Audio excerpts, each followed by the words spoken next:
presentation of Fox Sports. We are Fox. We are Detroit.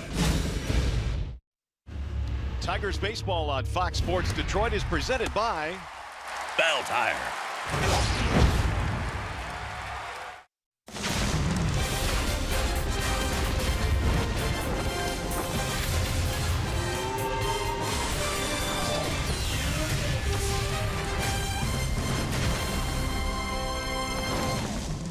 Suddenly, Tigers third baseman Nick Castellanos has gotten red hot. In fact, he's hit in 7 consecutive games, and in that stretch of .400 batting average.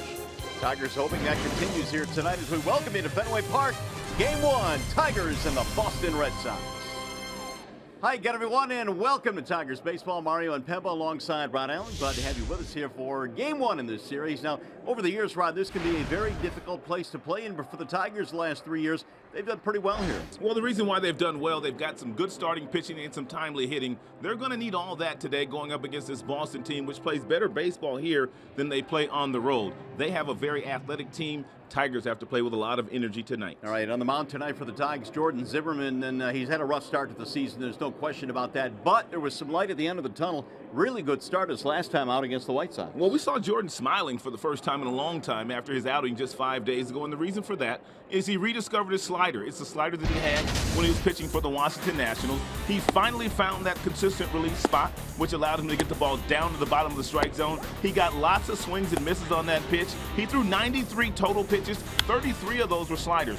And then when the slider starts to work effectively for you, you start to get some swings and misses on your fastball. Jordan wasn't getting any swings and misses on his fastball at the beginning of the year, but that was an outstanding outing for him, and he'll be challenged again here today to keep these fast guys on the base pass off the bases. This team runs a lot, Boston. All right, now here's one of the big problems when you face the Red Sox. They've got some talented hitters, and a lot of them reside in the outfield. In fact, they've got their own version of the Killer Bees. Bradley Jr., Betson, Benintendi, all of these guys by baseball standards, Rod, very young. They're all 5-tool guys, and they're really, really good. Well, you look at Benintendi, he's just 22 years old. Betts 24. He nearly won an MVP last year. And Bradley Jr. in center field, he's outstanding out there as well. So we'll be talking about these three guys. There's no doubt the next 3 days. Let's just hope that Jordan Zimmerman can slow these guys down so he can slow down the remainder of their offense. All right, game 1 just minutes away. After a short break, we'll send you back to the Callsam Studios. Check in with Matt Shepard. Coming up in this one here tonight, Tigers have yet another hot hitter in their lineup, and that would be Justin Upton. He's hit safely in 7 straight as well, including 2 big homers on the last homestand. Tigers, Red Sox from Fenway, next.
Fenway Park, we're in Boston tonight. Tigers starting a 3-game weekend series here. The Tigers starting lineup presented by the Southeast Michigan Ford dealers, and for the Tigers in game 1, it'll be Kinsler, Castellanos, and Miguel Cabrera, who's had good numbers career against the Red Sox. Vmar DH, JD Martinez in right, Upton is in the left. In your bottom 3 tonight, Matuk, McCann back in the lineup, and Iglesias is playing short. They are facing Brian Johnson tonight. He is presented by Jeff Glover and Associates Realtors. He is making his 3rd start of the year. He has won both of those. As a matter of fact, in a spot start on May 27th, he shut out the Seattle Mariners on 5 hits. It was his first appearance at Fenway Park. So he pitched very well that day a couple of weeks ago. And Ian Kinsler getting set to lead things off here for the Tigers, who lost 2 out of 3 against the Angels last 3 days at Comerica. Hopefully something better here brewing in Boston. Short 3-game road trip for the Tigers. Johnson will not overpower you. His fastball tops out at 90. Most of the time it's right around 87, 88. He throws lots of curveballs, lots of sliders, and he will use his changeup to the right-handed batters. And we are ready for baseball tonight. The first pitch of the ball game is fouled back out of play by Kinsler. It'll be Ian and then Castellanos and Cabrera. Kinsler returned to the Tigers lineup after spending some time on the DL with a bad hamstring. Had a pretty good homestand. Was 4 out of 10. The 0-1 is a little bit outside. 1 ball and 1 strike. I was watching some video this morning of Johnson in his last outing against the Seattle Mariners, and he did a lot of what he just did to Ian Kinsler. Lots of fastballs outside. He will come inside on occasion.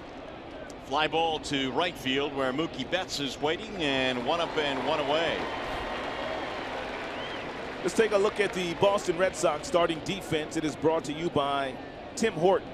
Left to right, they've got Benintendi, Brantley Jr., and Betts. All 3 very good. All 3 very athletic. They've got Sandoval, Bogarts, Pedroia, and Moreland in the infield. And Leon is the starting catcher tonight, catching Brian Johnson.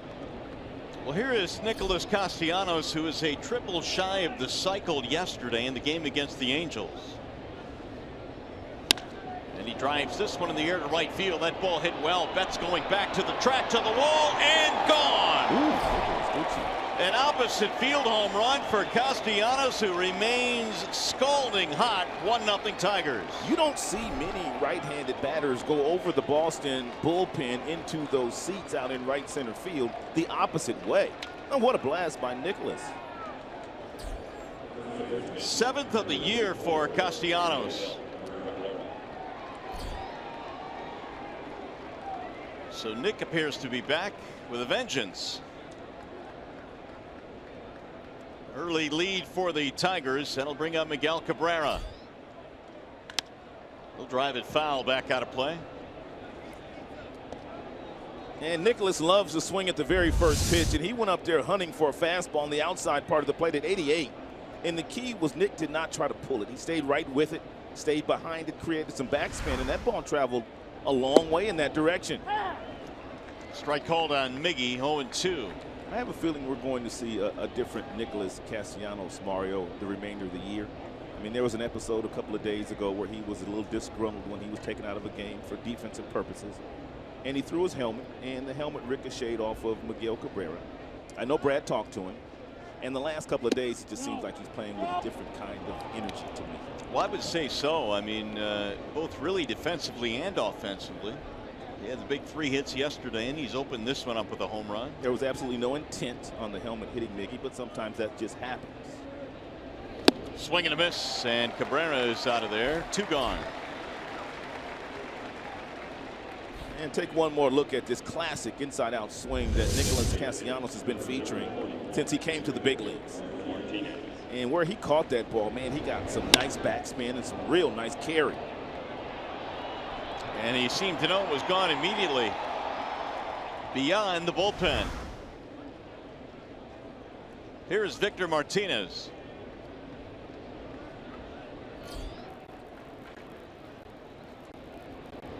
Vmar looks at ball 1 high. Martinez, 3-game hit streak, 5 hits on the homestand for Victor.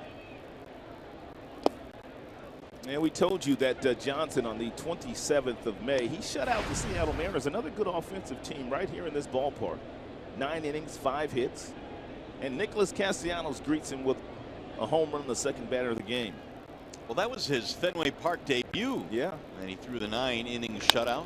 But how about this, though? He was already told before the game started that he was going to be going back down to the minors after the game because he was coming up to make a spot start. So I guess he took advantage of that spot start that day. Yeah, to say the least. And as you mentioned, a pretty good offensive Seattle team that he really mowed through on that night. Here's the 2-1. That floats in for a strike. Nice pitch. He's got a nice little curveball. He'll drop it in there nicely at about 74 miles an hour. He also has a slider about 81, 82.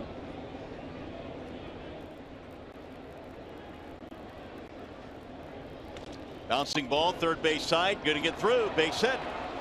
It found a hole between Sandoval and Bogaerts. Second hit of the inning for the Tigers. The Red Sox weren't quite sure, Mario, whether Johnson would be able to make this start or not because his last start down in Pawtucket in the minor leagues, he left after just 2 innings. They thought it was a hamstring injury, but apparently it was just a cramp. Well, the Red Sox staff, I mean, they've got some guys that really hadn't been pitching all that well. Price didn't pitch well last night. Porcello has not been pitching well. They still do have Chris Sale, though, and they'll see him tomorrow. Here's J.D. Martinez.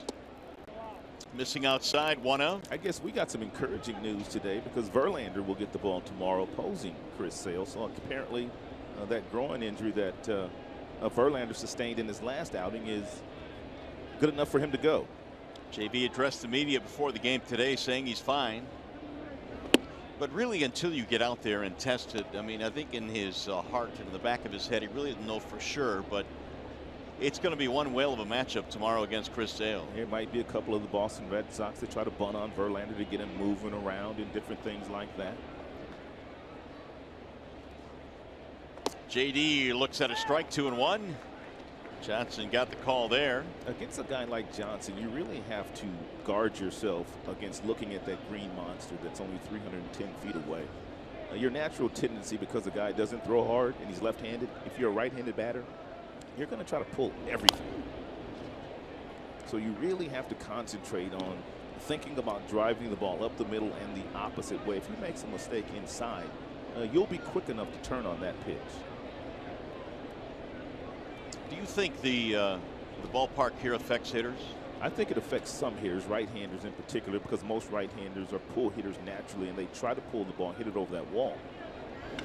That's drilled to center field, a solid base hit. Martinez will go to second, and JD with a solid single to center. That's exactly the approach you have to have, like JD Martinez and also Nicholas Castellanos. I don't know what the hit speed on this was off the bat of JD Martinez, but it had to be awfully quick. Look at where he catches that ball. He's been killing left-handers this year. Ooh, count. That's what I'm saying. Right back up the middle. So it's going to bring up yet another hot Tigers hitter, Justin Upton, who has hit safely in 7 straight. He had a couple of really big home runs on the last homestand for the Tigers, including a walk-off homer. Yeah, both of those home runs came on curveballs, too. I don't know why teams just continue to throw him those off-speed pitches, and he's been killing them lately. Jay up now with 12 home runs. This time last year he had only 4. So the production is way above this point last season. Bouncing ball up the middle lane to center field, a base hit. Victor rounding third. They're going to send him home.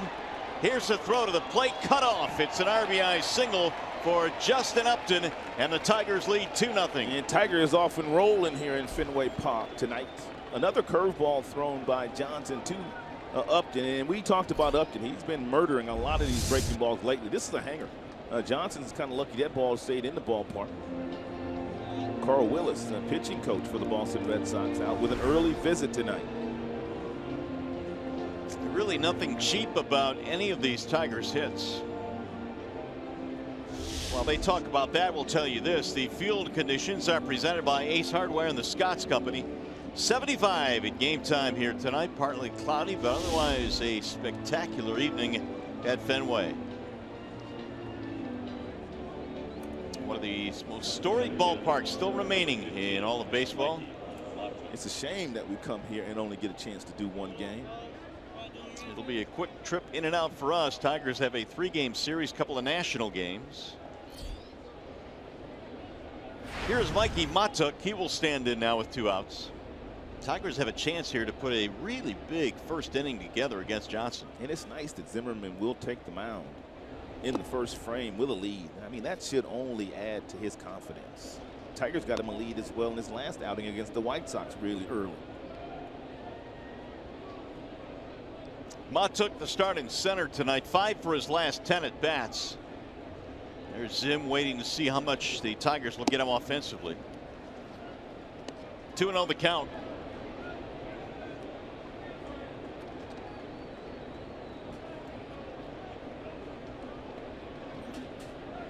A lot of traffic already for the Tigers here in the first. It's good to see the Tigers cashing in early here today. They squandered a few opportunities yesterday in that ball game, even though the score ended up lopsided.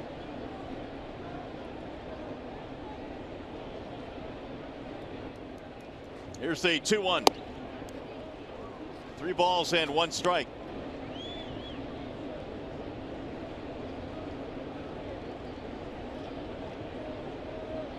James McCann waiting on deck. Tigers have put together 4 hits in this inning. And a foul back by Matuk.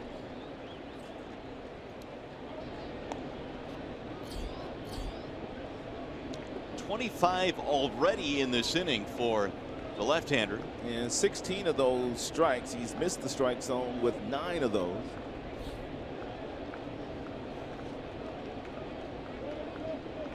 Full count, 3-2, so the Tigers runners will be on the move here.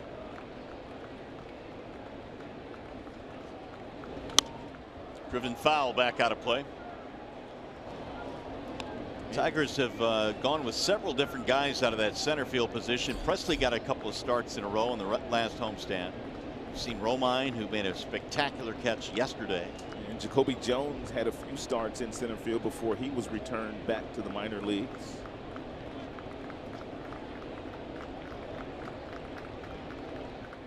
3-2 on Matuk.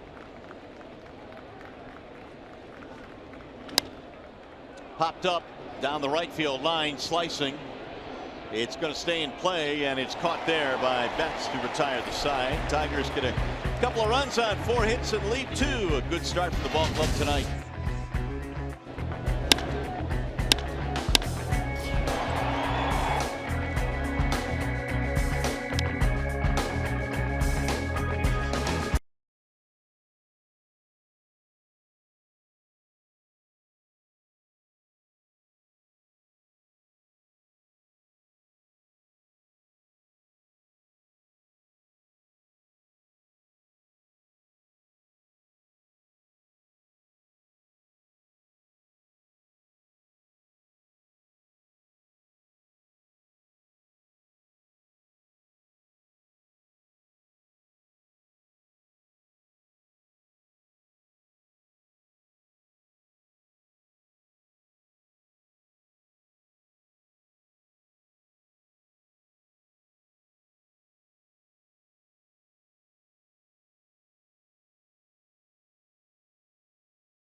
With a home run, 2-0 in favor of Detroit, and Jordan Zimmerman on the hill tonight, presented by Family Heating, Cooling, and Electrical. And Jordan Zimmerman had probably his best start in a long time last time out there. He got a win threw a lot of fastballs for strikes. He had a really good slider in that contest, and let's hope he can do that again here tonight. Here is the lineup you'll face, presented by your Metro Detroit Chevy dealers. For the Red Sox tonight, it'll be Mookie Betts to lead things off. Dustin Pedroia just off the DL today.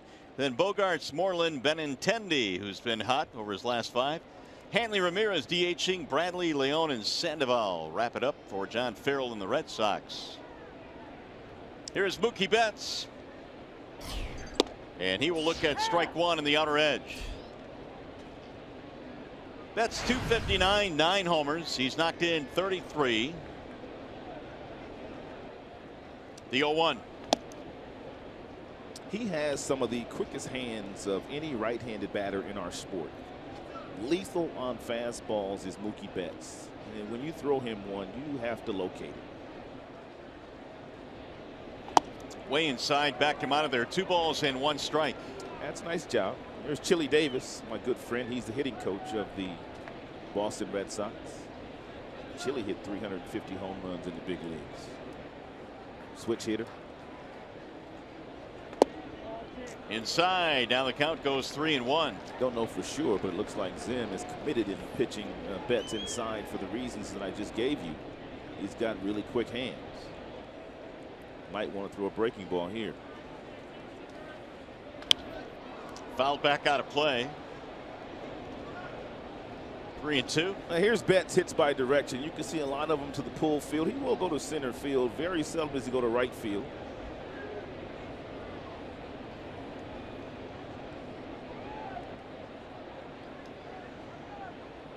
Full count on Betts. And he walked it, ball 4. Leadoff man on for the Red Sox. And while we have a moment, I'll set the Tigers defensive alignment for you. Behind Jordan Zimmerman, Upton, Montook, J.D. Martinez in the outfield. Third to first in the infield, Reeds Castellanos. Iglesias, Kinsler, and the big fella, Miguel Cabrera. James McCann back off the 10-day disabled list behind the plate. And Betts will run. And we talked about this before the game started. If he allowed any of these young guys to get on the base, they would probably try to run and steal some bases. Betts has 9, which leads their team. He's been caught a couple of times this year. They've gotten Pedroia back into their lineup. He was on the DL with a bad wrist. This is his first game back. Pedroia batting .292. A couple of home runs this year. The veteran second baseman.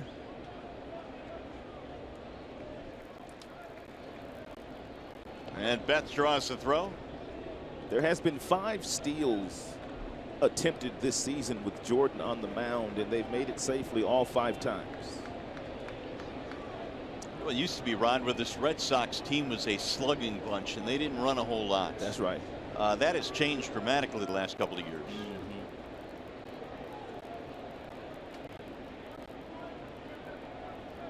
And Pedroia pops it up. First base side, Cabrera and Kinsler.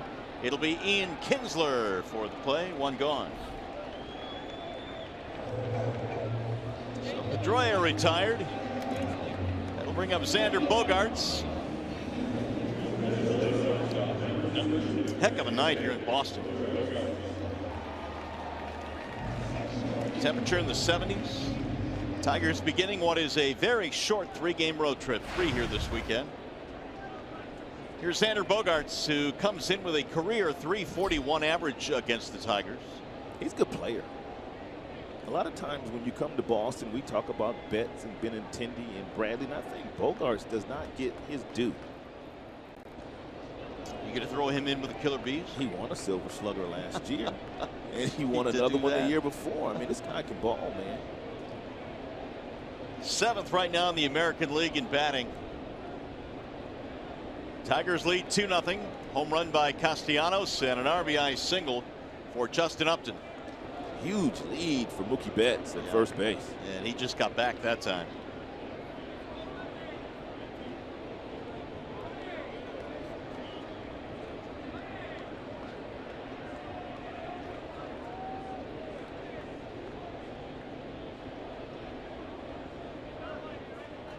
Bogaerts waiting patiently. And they'll back him out of there. 1-0. Zim's start against the White Sox produced a win on the 3rd of June. It was his first victory since May 18th against the Orioles. 5-4 overall, but an ERA of nearly 6. But here are the numbers, and he was much better that last outing. In there, a strike called. Chad Fairchild up at the right-hander, home plate umpire tonight.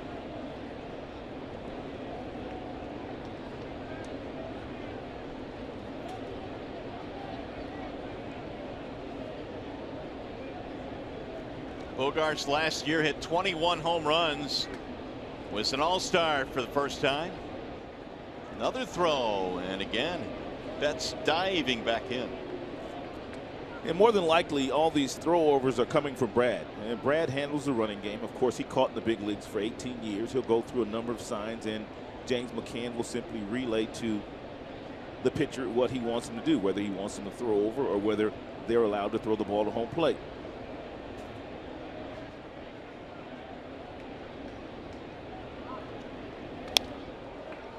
That was a nice job there by Jordan, holding the ball a little bit longer.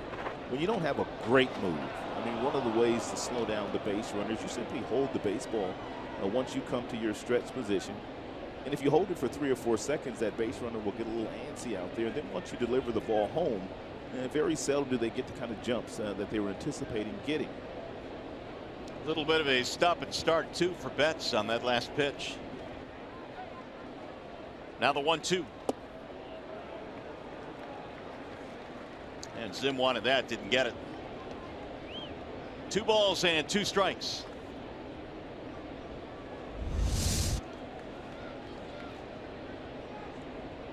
Pretty good pitch right there.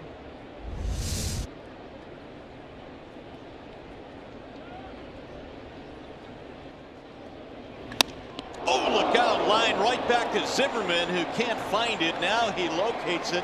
And he was absolutely drilled. It hurt too, though. There's no doubt about that, because he not only did he find the baseball, but it hurt so bad he couldn't get to the baseball to pick it up. You could hear the thud all the way up here. An absolute missile off the bat of Bogaerts.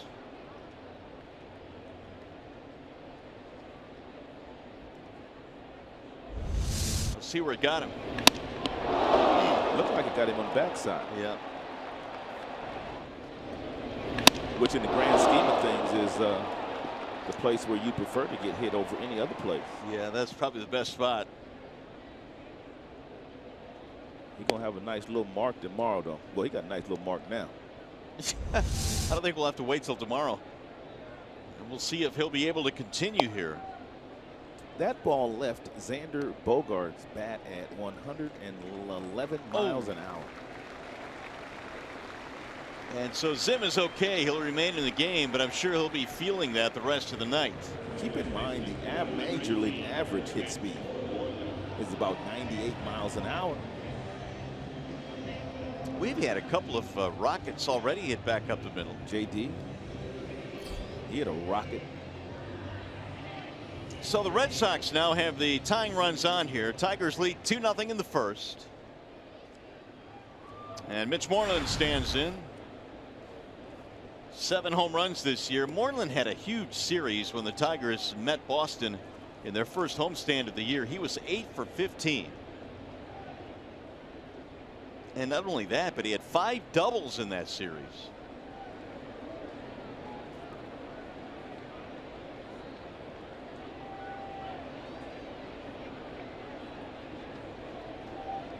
And Moreland looks at ball 1 outside.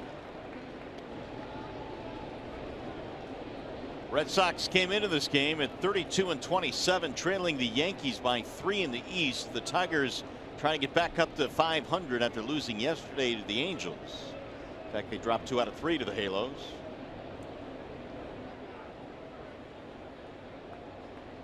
The 1-0. 2-0 now on Moreland. I like the game plan by Jordan and McCann. And the fact that he is going to pitch inside today, he has already shown us he's going to do that. But every time he goes in there, he continues to miss inside. At some point in time, he's going to have to think about throwing that ball in the inside corner for a strike. and because he continues to fall behind the hitters.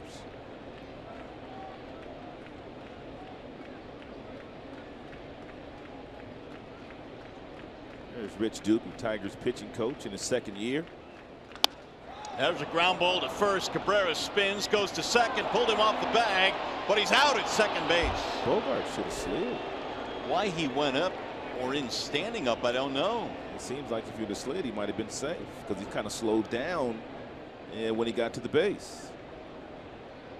And Miggy's throws are typically right on the mark, but that one sailed a bit. Nice job by Iglesias and to go up and grab that ball and then get back to get the right foot on the bag.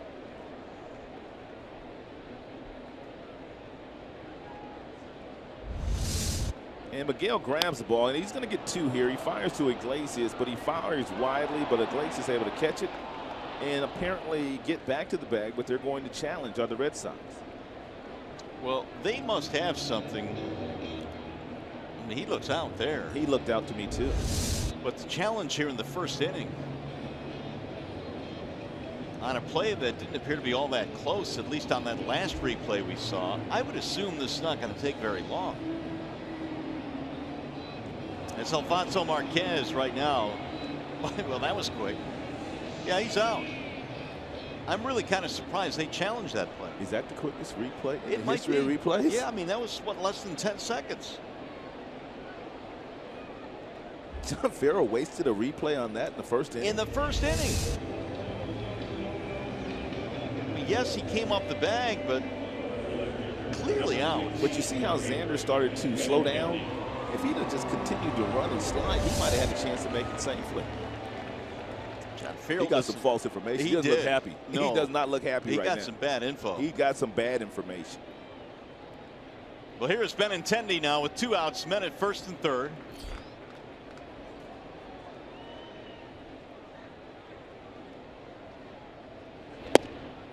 Strike one to Benintendi.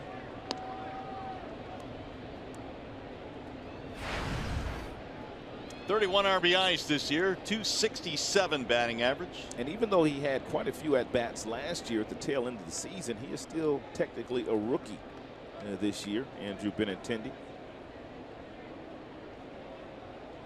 Just 22 years old.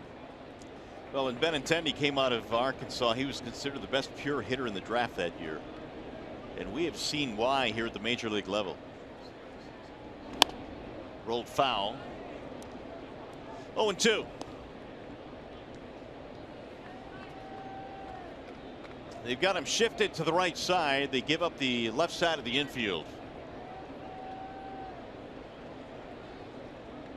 Betts at third base and Moreland at first. You think the Tigers get a double play if that throw was on the target at second? It may have been close. Don't know for sure with Moreland running. Doesn't matter. Benintendi down on strikes, inning over. Red Sox threaten but do not score. Zimmerman getting through the first inning. Welcome back, James McCann back in the Tigers lineup. He'll lead off the second.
Top of the second here, Chevrolet's most dependable players with James McCann back in the lineup tonight. Tigers, right, have gotten good production out of their catchers.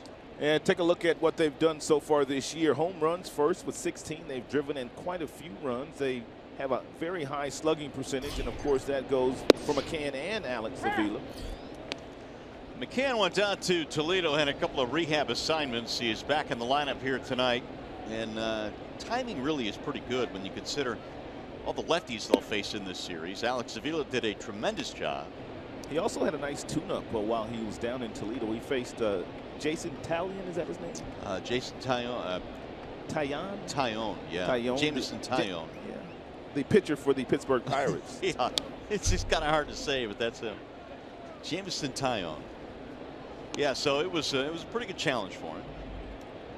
And we know McCann was off to a good start in terms of the power numbers with 7 homers. And you know, as when big leaguers go down to the minor leagues, the minor leaguers eat awfully good. And James told me that he dipped into his pocketbook a little bit. Nice little spread for the boys. You almost have to do that, don't you? Yeah, you do. I mean, that's what all the big leaguers do when they go down to the minor league on a rehab assignment. And especially if they're only there for a couple of days. If they go down there for a while, it gets kind of expensive. Well, yeah. Maybe once a week at the most. 204 this year. A couple of home runs against the Red Sox. He's done awfully well this year against left-handed pitching, too. Well, as we mentioned, the Tigers will see a steady diet of those. They've got Chris Sale tomorrow in Game 2 in the series, and then Drew Pomerantz, another lefty, in Game 3. All lefties in this series. Little bouncing ball to third, gobbled up there by Sandoval. And McCann is out by a step. By the way, stay tuned to Tigers Live. Following the game, we select the Fox Sports Detroit Tigers Player of the Game, presented by McDonald's. Stop by for your breakfast favorites, now being served all day. And this much we do know about Chris Sale. Victor Martinez, he'll have his chauffeur hat on tomorrow morning. He'll be going to pick up Chris Sale to crib to make sure he gets to work on time. That's been a great matchup over the years. I love it. Somewhat controversial. And Victor will make sure he gets here, though. Yep, there's no doubt. Iglesias fouls it back out of play.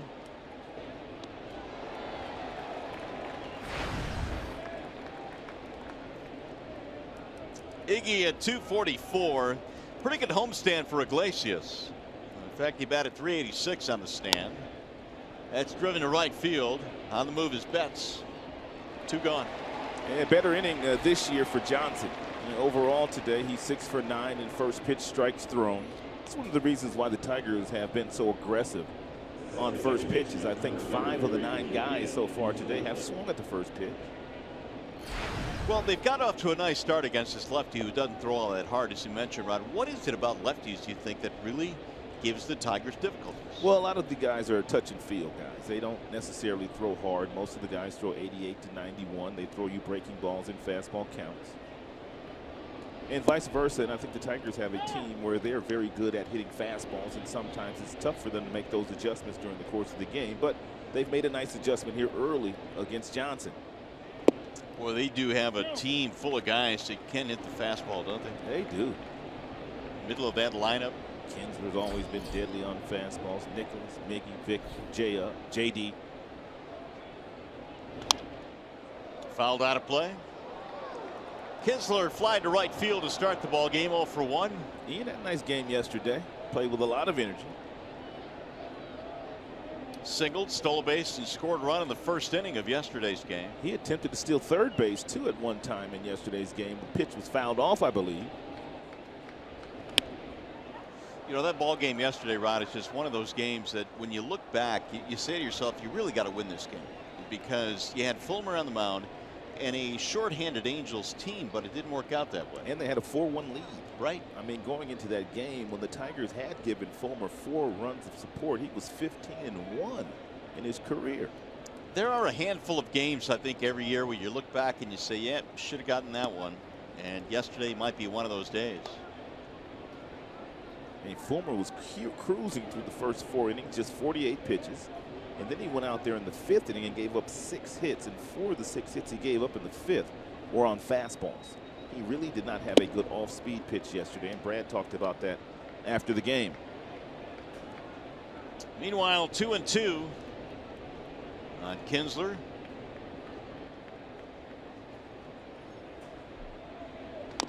Ian fouls it off.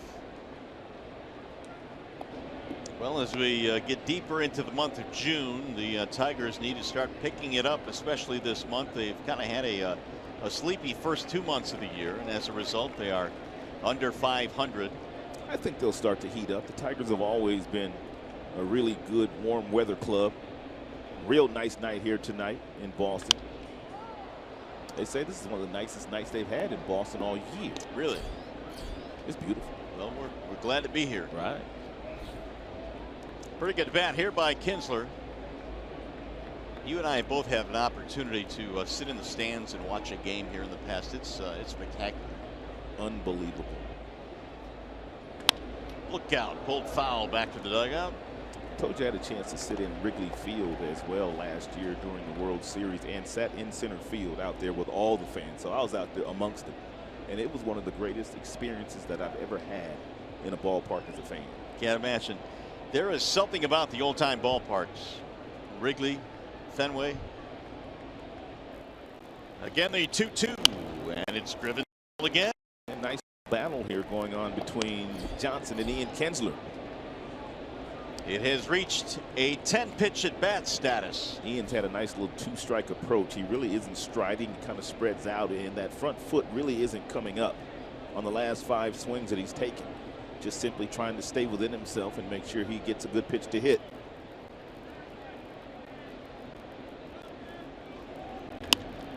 Fly ball toward right, going to get back out of play. And the battle continues, if nothing else. Johnson, who threw 26 pitches in the first, is now watching that count elevate once again. It looked like he was working on a very quick 1-2-3 inning.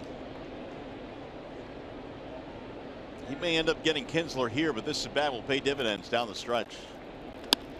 Driven in the air to center field. Bradley is under it, and that will end the inning. No runs, no hits, nobody left.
Out to an early lead in this one. 2-0 is our score.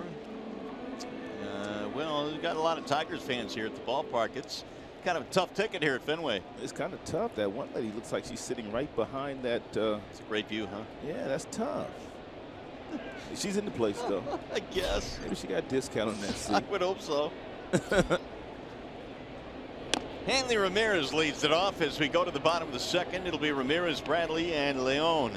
Hanley has good numbers in his career against Jordan Zimmerman. He also has pretty good numbers against the Tigers in his career. .321 average with 7 RBIs for Hanley. 8 homers this year. Swing and a miss.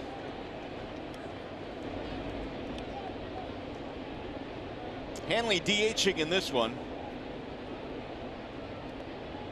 He had a huge year last year. 111 RBIs for Hanley. And when you look at his numbers against Zimmerman, they're awfully good as well. Yeah, I knew they were good. A little high and away. He got some pop in his bat, man. He's hit some balls a long way in this ballpark.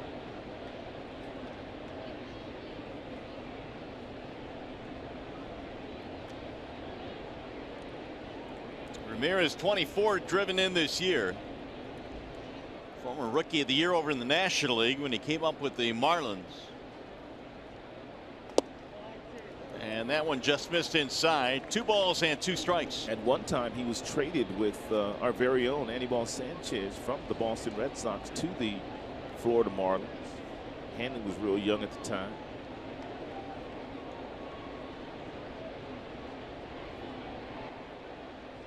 Now the 2-2. It's low, 3-2.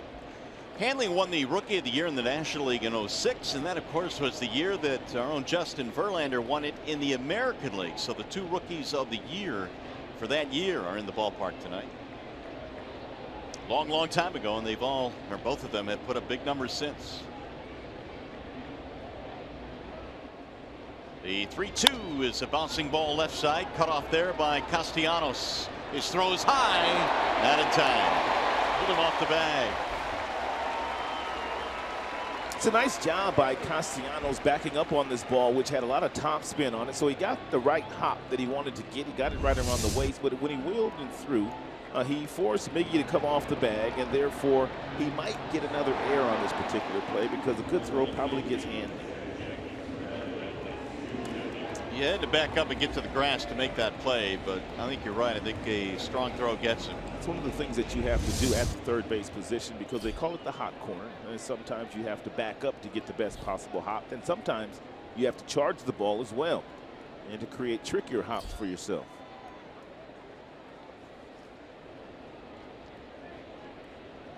Jackie Bradley Jr. 0-1 on Bradley. He has hit safely in 7 of his last 8, but only .224 this year. A little bit of pop, 7 home runs.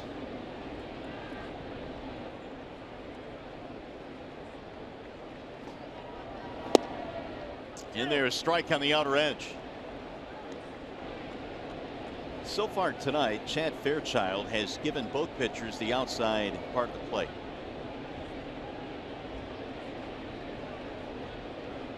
So that strike zone east to west, a little bit sizable tonight. They've played now to pull, moving the shift against Bradley. And he'll take outside. 1-2.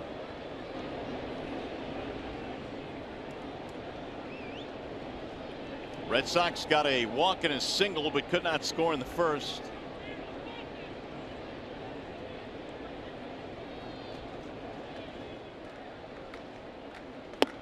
Tried to hold up, and he couldn't do it. Bradley wants the appeal, but it's not going to matter. He went around. Second strikeout. Tigers baseball on Fox Sports Detroit is brought to you by Comerica Bank, a part of Detroit and the community since 1849. Dodge. Visit Dodge.com or your local dealer today. And by Kroger, with low prices and weekly deals, saving is easier at Kroger. Sun beginning to set. Do you think they tell you that you might not have the best view when you go online and buy a ticket with those pillars in the way? This is what it was like at Old Tiger Stadium. I remember getting some seats one time with a buddy of mine. Right. They were out right field, which is cool. That's fine. But they didn't tell us they were behind a pole. And so one of us ended up sitting on the kind of the walkway that went up the stairs. They pack them in like sardines here, though, don't they? Yeah, they do. It doesn't matter. They just want to get in. And as many people are inside, there's a ton of people outside walking around, too. No doubt. That's how Comerica Park is going to be in a few years. I mean, with all the stuff going on in District of Detroit, I mean, it's going to be just like, I mean, walking around this ballpark. Yeah, it's going to be cool. Restaurants, souvenir shops, stores. It'll be a centerpiece with the Little Caesars Arena opening up. There's going to be a lot of condominiums downstairs, and I heard that a lot of the Red Sox players live right downtown, right around the ballpark nowadays. Leon fouls it back out of play.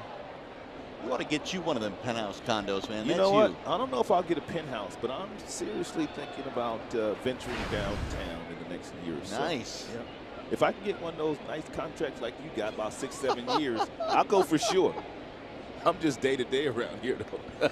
Well, I know some people. I'll see what I can do for you. Yeah, talk to Mr. Hammerin, please. 1-1 on Sandy Leon. High fly ball right field. That's going to be playable. J.D. Martinez coming in. 2 outs. You thought about getting down there in any way, shape, or form? I did because, you know, after Chris Illich showed us the whole presentation on District Detroit, and then, of course, on the last homestand, we got the tour of Little Caesars Arena, just seeing all the buildings going up and all the refurbishing of all the places that will soon be apartments and condos. It is really exciting. They got everything down there now. Here's Pablo Sandoval. Pablo batting just .214. Ball 1. And they thought that Pablo was going to have a pretty good year this year. He was outstanding in spring training this year. And he kind of started the season hot, but he's been on the disabled list already this year and not performing. And to the contract they signed him to a few years ago. Yeah, he missed most of last year on the DL. You talk about his spring training. He led the Grapefruit League with 20 RBIs. I mean, he got himself in great shape in the offseason. I mean, he was always posting stuff on social media. He was doing some boxing and kind of getting in shape that way.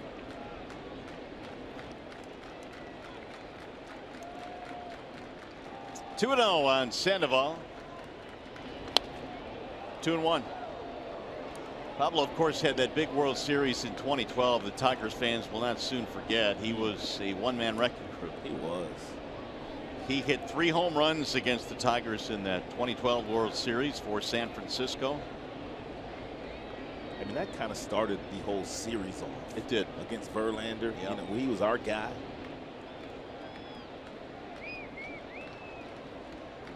The 2-1. Ground ball right side. Kinsler cuts it off. Sandoval is out, and that'll end the inning. When we come back, John Palmerosi of Fox Sports will join us and give us a national perspective on the Tigers.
Top of the third here at Fenway Park. Mario and Pemba, Rod Allen, John Paul Morosi joins us here in the third inning. JP, great to have you here. Of course, with Fox crew tomorrow. Joe Davis, AJ Przinsky will be broadcasting the game. Now, you guys just kind of sweep in, and you get Verlander sailed. You kick us to the curb, man. That is just not nice. Sorry, Mario. Sorry, but thanks for having me. You're making my mom's year and my year as well, so great to be up here with you guys. Well, it's good to have you. You know, you're going to have yourself a really good matchup, all kidding aside, tomorrow. JV, obviously, you spoke to him before the game. He's going to be good to go, and Chris Sale going to be a great matchup. Should be, Mario, and certainly for Justin, how about this anniversary coming up? 10 years ago, Right. Monday, the no-hitter against the Brewers. Yeah. We were all there. I love my favorite detail from that game, guys. Simo played left field, never touched the ball. No righty hitter pulled the ball against JV that Well, night. JV was throwing 102, about 105 pitches In the ninth, in the ninth, right? Well, we want to get your perspective, JP, on this Tigers team, because obviously it's kind of been a start and stop season for them, and right now they come in a game under 500. From a national perspective, what are you hearing from folks and what they think about this Tigers team, and do they have an opportunity this year? Well, Mario, I look at the way they've played, and they've basically been that plus one game over 500 or 500 or one game under for about the last 6 weeks. And I think that people are waiting for them to really take off. There's a slicing line drive to right that Betts will make the play on. And their offense certainly is good enough. And we're seeing it now with Justin Upton having a much better first half than he had last year. I think J.D. Martinez continuing to be regarded as one of the best offensive outfielders in the entire sport. So the lineup depth is there, Mario. I just look for that one more maybe consistent starter to have that dependability now going forward in that rotation. What's going on with Miguel and JP? I know you had a lengthy conversation with him a couple of days ago at Comerica Park. I mean, what did he tell you about his season so far?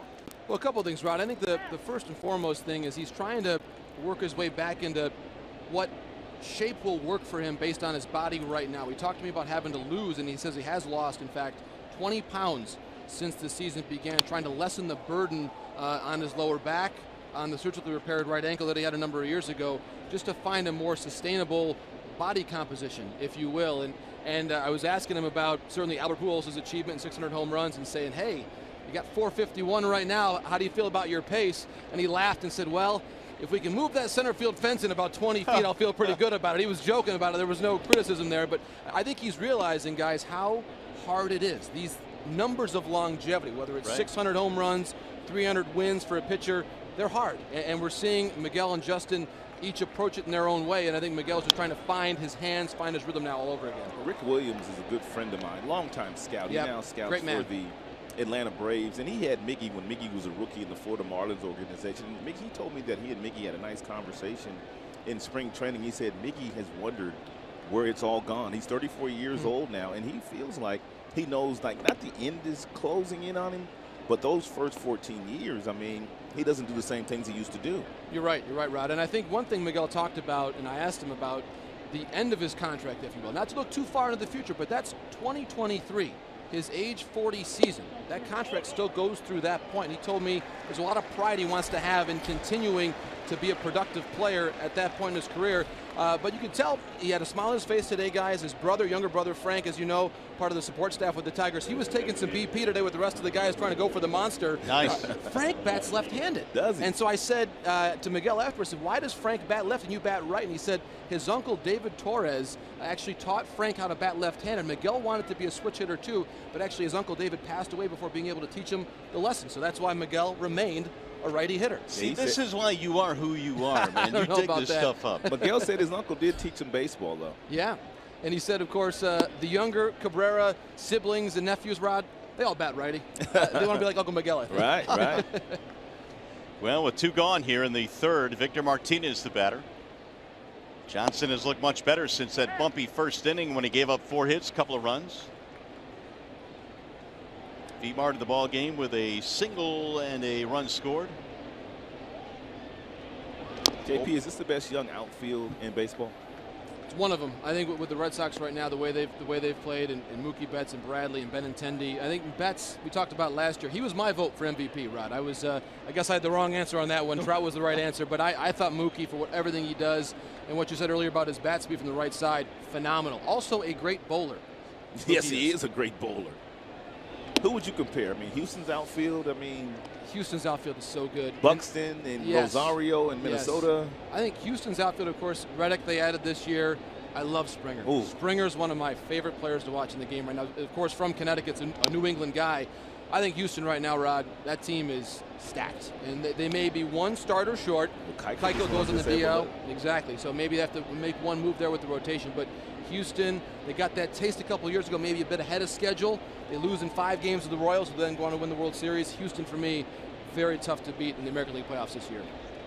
2-2, the count on Victor Martinez. We're chatting with John Paul Morosi. He'll be on the broadcast tomorrow on the Fox telecast. And are the Astros playing too well too soon, maybe?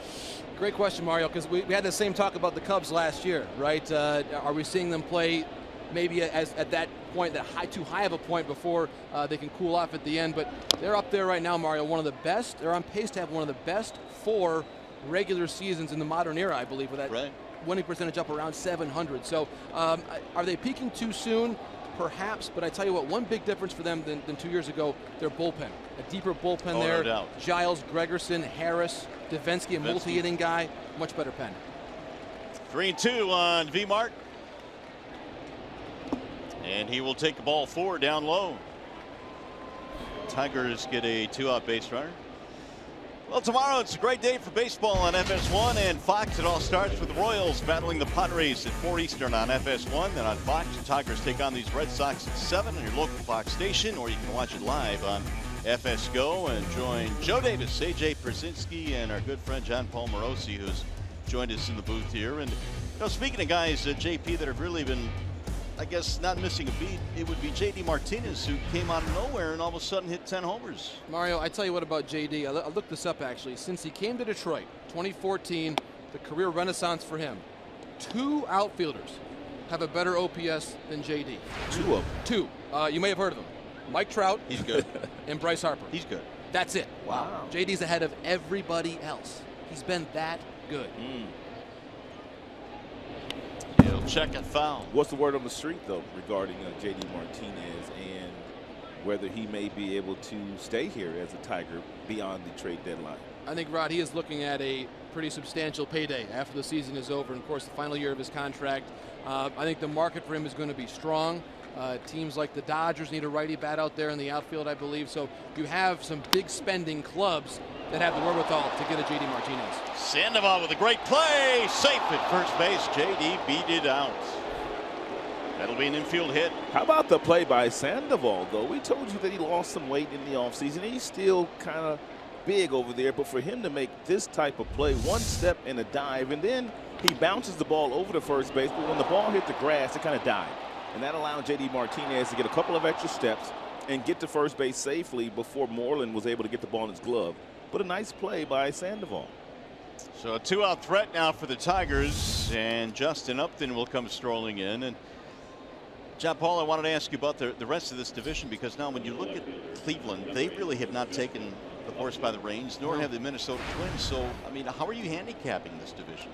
Tigers 2.5 back, Mario. They're in as good a situation as really any team. Again, I think if their rotation gets more stabilized, you've got to like their chances. I think you look at the Tigers last year, mid-June, they were 1 game under back then as well, and they got to the final weekend of the season with a chance to play for something. So this team, I think they're one really good stretch of 10 games away from making some serious noise in this division. And again, Upton, you see him there, he's rebounding in a big way. And when I spoke with him this week, guys, he talked about how if he makes the All-Star game this year, it's going to really mean something because of everything he came back from last year, the tough first half. It's going to be a huge achievement for Justin if he can get there. Well, he should be getting some consideration with the year that he's having. Upton RBI single in the first inning, and he'll look at a strike on the outer edge. Yeah, Upton may have been thinking about another breaking ball in the back of his mind, and he allowed that 88-mile-per-hour fastball to go by. Meantime, the pitch count continues to climb. That is 70 now for Brian Johnson. And Tigers have made him work awfully hard today. Checked it. JP, what's up with David Price here in Boston, man? It's not been good the last couple of days for him. It hasn't, Rod. I had a nice conversation with David, though, before the game. He was smiling, his usual self. He told me an interesting story. I guess he got back late last night from New York. Tough game.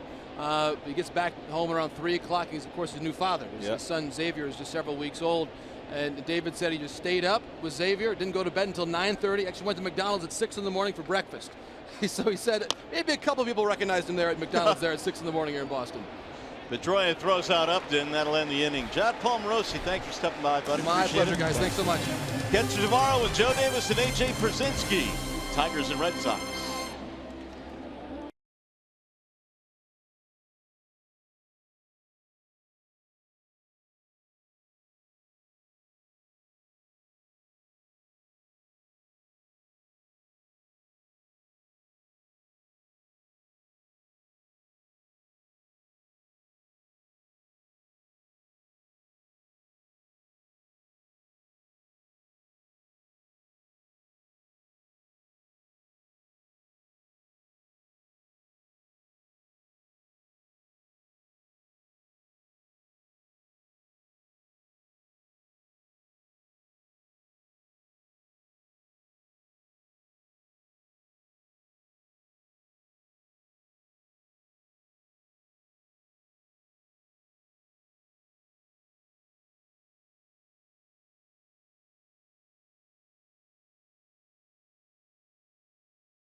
Pitch by pitch so far, George Zimmerman's pretty good. That breaking ball has been as effective as it was 5 days ago. When the breaking ball has this kind of effect, now you can go upstairs with fastballs and get swings and misses. Breaking balls down, fastballs up.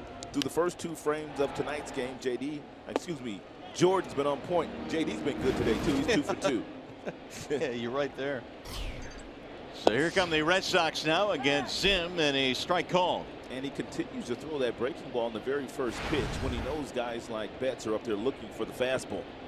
Betts, Pedroia, and then Bogarts here in the bottom of the third. 2-0. Tigers got a couple of runs in the first. John Palmarosi is one of the best in the business these days.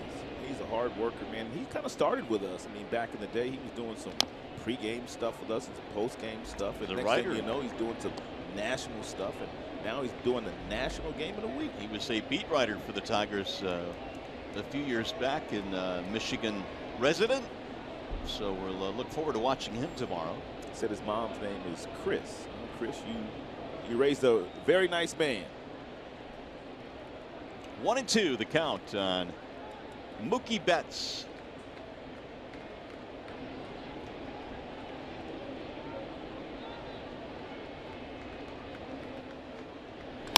Ground ball to short. It'll be gobbled up there by Iglesias. 1 away. We check in now with Johnny Kane. Yeah, Mario, when I had a chance to talk with Jordan Zimmerman yesterday, he said, I feel like I'm right where I need to be. Obviously, the first 2 months of the season were rough, but he's hoping that June can be a turning point for him. You look at his first start in June against the Chicago White Sox, and Rod, you've hit on it. The effectiveness of his slider was the difference in that game. He says he's really good when he's got depth on the slider. He can throw it to the back foot of the left-handed hitters, and when he finally has that confidence again to throw it when he's behind in the count, 2-1 or 3-1. He likened the first couple of months of not having that slider to a reporter trying to do his job without a pen. Translation, not very effectively, but he found his pen. He sure did. Yes, 33 of those sliders in that last start. And he only had 93 pitches total. Here's Iglesias ranging left.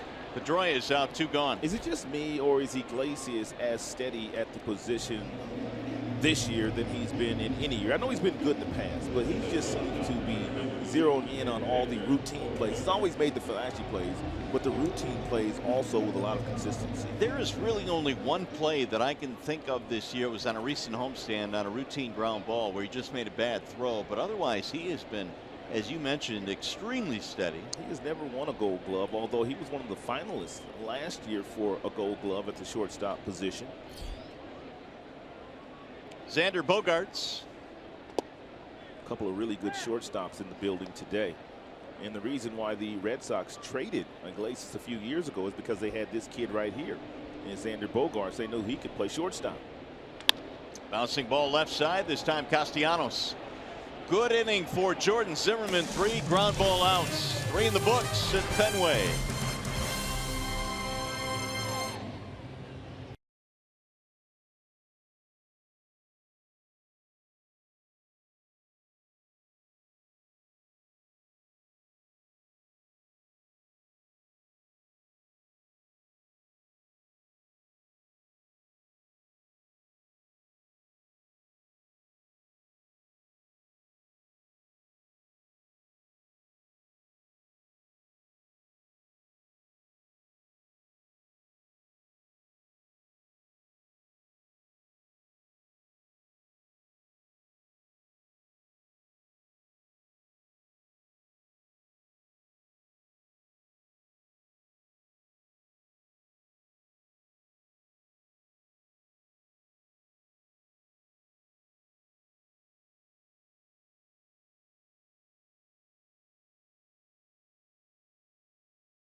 The top of the 4th, time now for the Napa know-how. The Tigers since 2012 have been one of the better teams against the Red Sox. Yeah, 24-16 against the Red Sox, and it's always been a tough place for the Tigers to play previous to that, but not so much lately. They've always come in here and been very competitive. First one home is a strike called. Well, the Tigers have swept the series here in 2 of the last 3 years. You don't really come into Fenway all that often and do that. Matuk fouls it back out of play. 0-2 on Mikey. Bottom 3 coming up here in the 4th. Matuk, McCann, Iglesias. 26 pitch first inning, 25 pitch third for Johnson. That's why his pitch count is so high.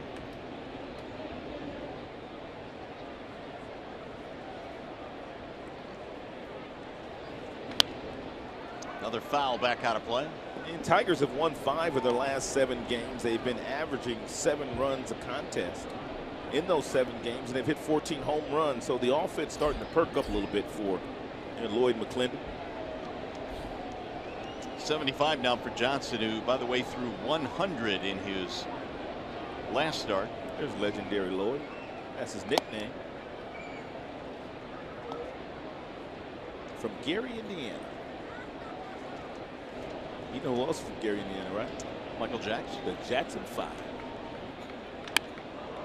Driven deep to left center field. Mikey got a hold of this one, and it is going to go on top of the green monster.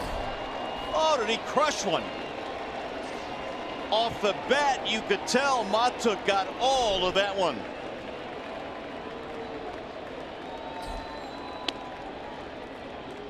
Well, Brad pushing the right button tonight by starting Matuk. That's right.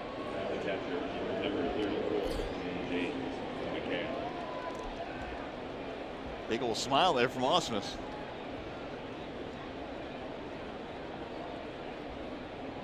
It is a 3-0 ball game. We are 1 home run away from curly fries. There's a strike call from McCann. So Matuk in limited playing time this year has 4 home runs.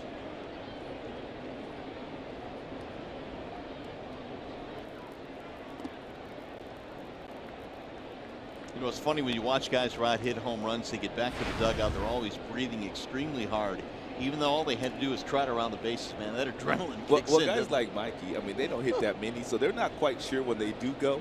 So they start sprinting, and by the time they get to second base, they're pretty much running full speed. Then they try to break it down, and then once they get to home plate, they're still breathing hard. 1-2 on McCann.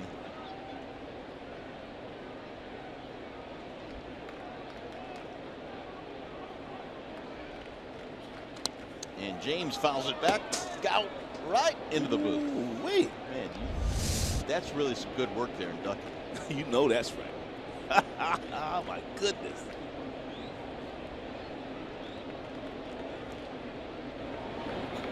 Second tier out there over the green monster.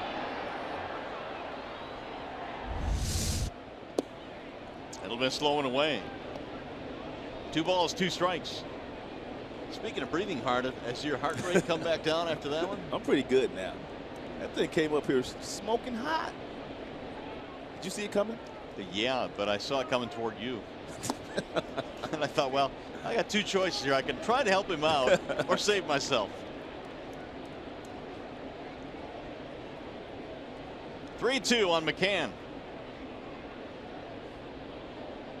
111 miles an hour. Wow. That's no surprise based on where that ball landed. Rolled foul. Well, here's why he was out of breath. And from the swing, take a look at Mikey Montague when he hits it. I mean, he's sprinting. He's got an idea, but he's still got a pretty good sprint going. I think he knew right there he had it. Yeah. You kind of like the guys that run around the bases like this after they hit them, though, don't you? Absolutely. And especially if you don't hit that many. That one just fouled off the bat of McCann. Tigers have done a good job keeping the crowd out of the game early in this one, which is always important. 2 home runs. Castellanos and Matuk. RBI single for Jay Up as well.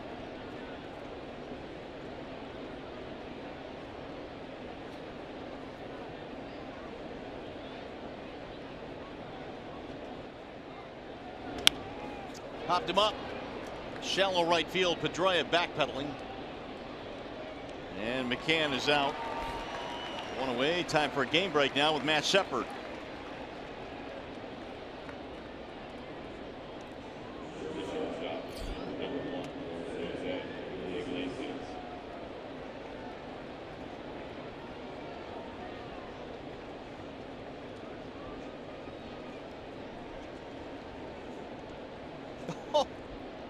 That's real cold shit. That's super cold. That's the way it goes. There's a ball outside to Jose Iglesias. Iggy fly to right field back in the second. And Indians team is just 1 over the 500 mark. So we're talking to John Paul Morosi about. The Twins are 4 over. Indians 1 over. Tigers 1 under. Not a whole lot of space between 1 and 3 in the division. No, there's not. And here's the other thing. The Royals are 5.5 back. They're starting to play a little bit better. And so, I mean, I don't know that you could totally just rule them out yet. It just looks like it's going to be a very competitive division in the entire year. Because on any given day, any team could beat the other team. There's a flare to right field. Iglesias has a 1-out single. Well, Friday, June 16th, the Tigers battle the Rays at 7:10 p.m. The first 10,000 fans receive a free Michael Fulmer Rookie of the Year bobblehead. If you'd like tickets, go to Tigers.com or call 866-66-TIGER. I'm going to have to get there early to get one of those. Yeah, it's going to be fun. Add that to your collection. Mm-hmm. You got a big collection? Not a big one, not a huge one. You got quite a few? I got a few. I don't know that I would say it's a huge collection, but they take up a whole shelf. I'm still waiting for yours, though. And when I get yours, I'm going to put yours front and center. You've been waiting a while, my man. You get one soon. What, you 15 years now here? 16. Oh, that's a qualified score. I see you working on my behalf. Kinsler with a count of 1-0 is over 2. Come on, Ian, I need some points here and pick the stick. He's got you covered right here. He's seen him twice already. I think he's got a pretty good idea of what he wants to do to him. Didn't he have a really lengthy at bat his last time, maybe 12 pitches? Good point. He did. So he's seen everything. Fly to right, fly to center for Kinsler. Could not hold up. He went around.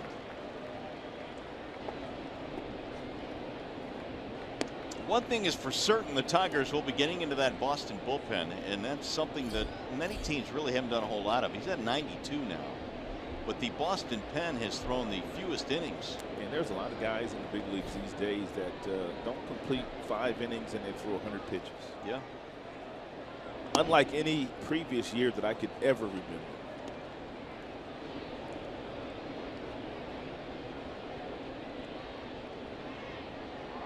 Carl Willis, I think, knew from the get-go this might be a short evening for Johnson based on a 26-pitch first inning. Strike called on Kinsler, 2-2. He fell behind in 1-0 and threw an off-speed pitch, and then he fell behind 2-1 and threw another off-speed pitch. That's what guys like Johnson like to do. They can't overpower you with a fastball and a fastball count, so they simply have to change speeds. Now he'll come back with a fastball, and he hopes Ian's looking for something soft. Fly ball center field and hit well. Bradley going back to the wall to make the catch. He can play out there. Iggy going to have to hurry to get back. Throw back to first, not in time. He was around second base and had to hustle back. How about that play by Bradley Jr. in center field? That thing looked like it was going to get over his head. I mean, he was just coasting, and he made a really nice play in center. I mean, look at his play. I mean, he's just coasting out there. Then he comes up and throws the ball back to first base because, as you mentioned, Iglesias, he thought this ball was going to go to the wall. He was all the way around second base.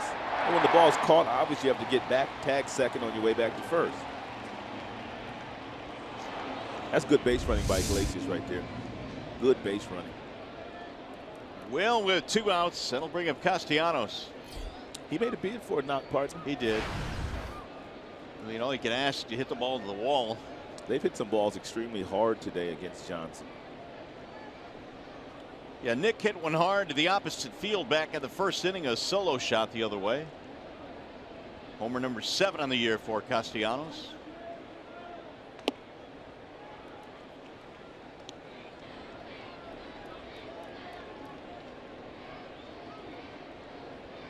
Nicholas 1 for 2, flied out his last at bat. That hitting streak now is at 8 consecutive games for Castellanos. Rolled foul. Well, Menards brings you the big money encounters, some active streaks for the Tigers. Upton an 8-gamer, Castellanos an 8-gamer, and Miggy's been on base in 11 straight. These guys have been pretty good. And even when Miguel's not necessarily swinging the bat the way that we've been accustomed of him swinging the bat since he's been in a Tigers uniform for the last decade. Still gets walked, still gets on base. Yeah, he's still very much a presence. Line drive, foul. Everybody okay over there?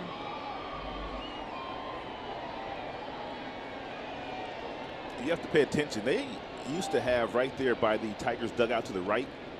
They have netting there now, but before there was no netting there. I sat in some seats there one day. Never forget, Pedro Martinez was pitching. Wanted to sit right by the Tigers dugout. But these seats right around in there, they have netting around them now. Before they didn't have any netting around them. Man.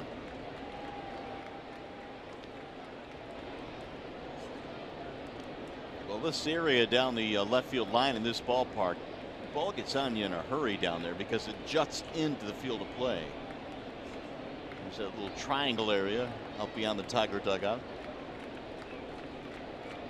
1-2 on Castellanos. Ground ball left side. Sandoval off his glove, stays with it. And out at first. Nick says check it. I'm sure Brad will. Brad jumped out of the dugout and said hold everything. We don't believe that call is accurate. David Rackley made the call down there at first. I thought he pulled him off the bag.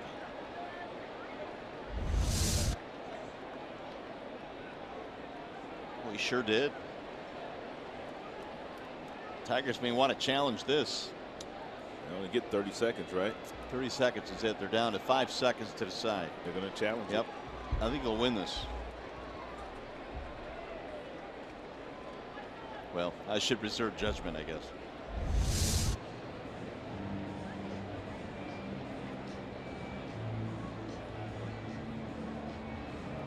Sandoval did a nice job to stay with that ball after he bobbled it, but his throw was not an accurate one.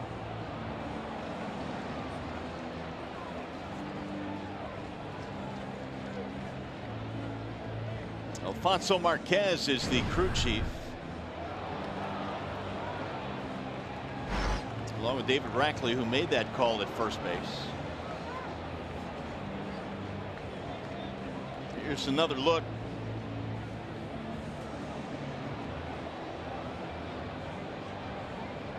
Hard to tell from that angle.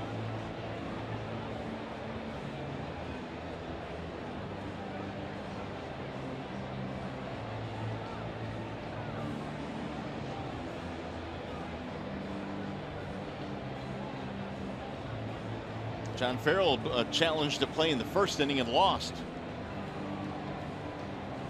Yeah, this challenge here is taking quite a bit longer than that one that Farrell challenged. I think the umpires only stayed on the headset for about 10 seconds. This one is taking so long, Johnson may want to start warming up. He's been standing around.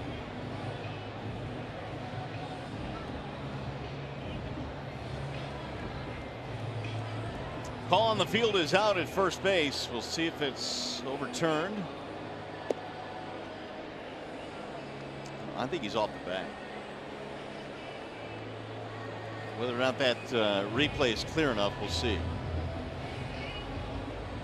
Again, this year, the umpire's trying to get the call done within 2 minutes to speed things along, but this one is taking a while.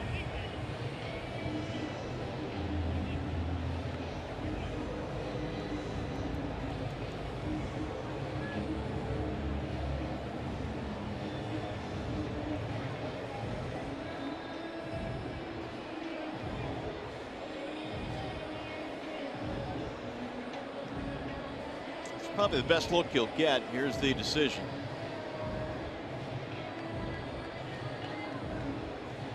They called him out. So the call out at first base stands, and that's it for the Tigers. They get a run on the Matuk home run. Solo shot to lead off the fourth, and it went a long, long way.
By T-Mobile, and here are some news and notes from around baseball. What about Dallas Keuchel? Well, the Houston Astros are going to have to go out and get themselves another starting pitcher because, I mean, those neck injuries, you just never know.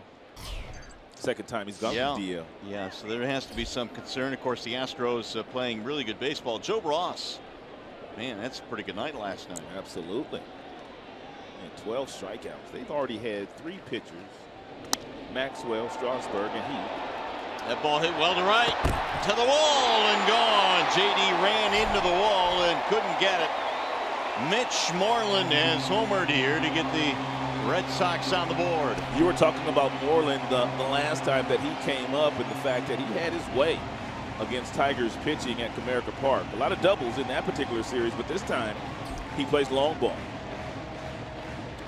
And that wall came up and bit J.D. Martinez. Yeah, that wall did come up and bite him. It looked like he was going to get down and get the slider, which he did. J.D. made a nice big for that wall, ran up on him, and J.D. couldn't elevate, couldn't make that play. It brings back bad memories. Oh, don't go there. Yeah, it does, though. Torrey Hunter. It brings back bad memories in 2013. That same spot. Here is Benintendi. He'll line one over the glove of Kinsler into right center. And one more look at J.D. Martinez. That wall came up on him quick. He was watching the ball all the way. I think had he known where he was, he may have been able to elevate. But here's the flashback. You brought up the year. Big Poppy and Torrey Hunter flew over. But look at the police officer, man. I mean, the cop, he still works here. Hands up. He didn't even want to help Torrey Hunter. He got a bobblehead for that. Oh, jeez. He did. You can't make this stuff up. There he is. Home field advantage. No help out there. He is still out there, huh? 3 years later. 4 years later. Now Ramirez. He takes the ball inside. Hanley reaching on an error by Castellanos in his last at bat. 2-run lead now for the Tigers, and nobody out here in the fourth. A run in. That'll awaken the crowd a little bit. Yeah, they were quiet.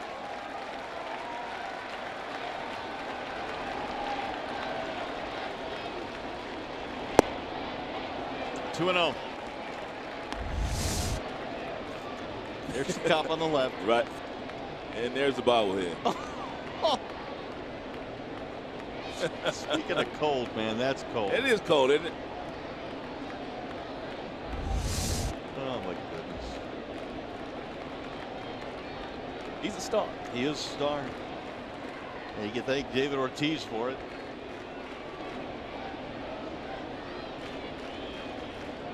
Zim has now given up 17 home runs this year. But if you're going to give up home runs, you want to give up solo shots, and that's exactly what Moreland was able to hit out of the ballpark.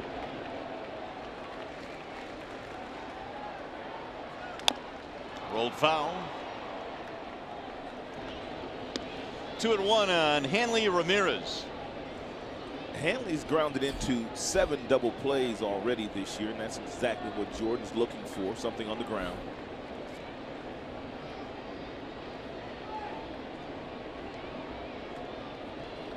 Hanley's been on base in 18 straight home games.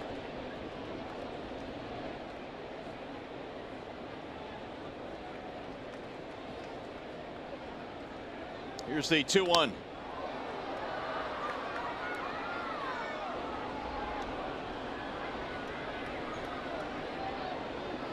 Red Sox this year have been pretty good at home. 17-10 in their home ballpark. They're 2 under on the road. Yeah, they just came off of a grueling 10-game road trip where they won 5 and lost 5. You almost have to consider that a victory. They did not, though, because they were playing pretty good. I mean, they lost the last couple of games to the Yankees in New York, and they didn't do anything. They only scored 1 run the last 2 days. Porcello was beat up 2 days ago, and David Price was not very good yesterday. So they feel like they should have at least had a 6-4 trip with those 2 guys ending the road trip. Here is Ricky Porcello, Cy Young winner. just had his field named after him at his high school in New Jersey. Nice. Yep. Rick Porcello Field. He was there and everything for the ceremony a couple of days ago. Rick was one of my favorite Tigers. One of my favorite people. Yep. Good dude, man. Absolutely. Classy dude.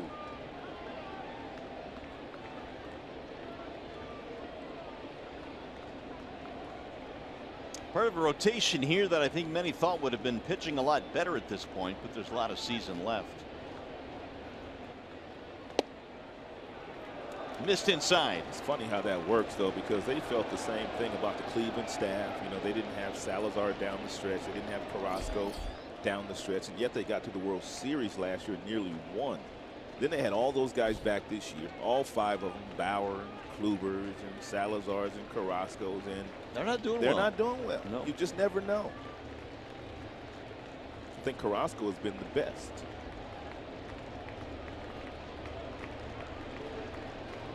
Three and two with Benintendi at first. Benintendi's got good speed.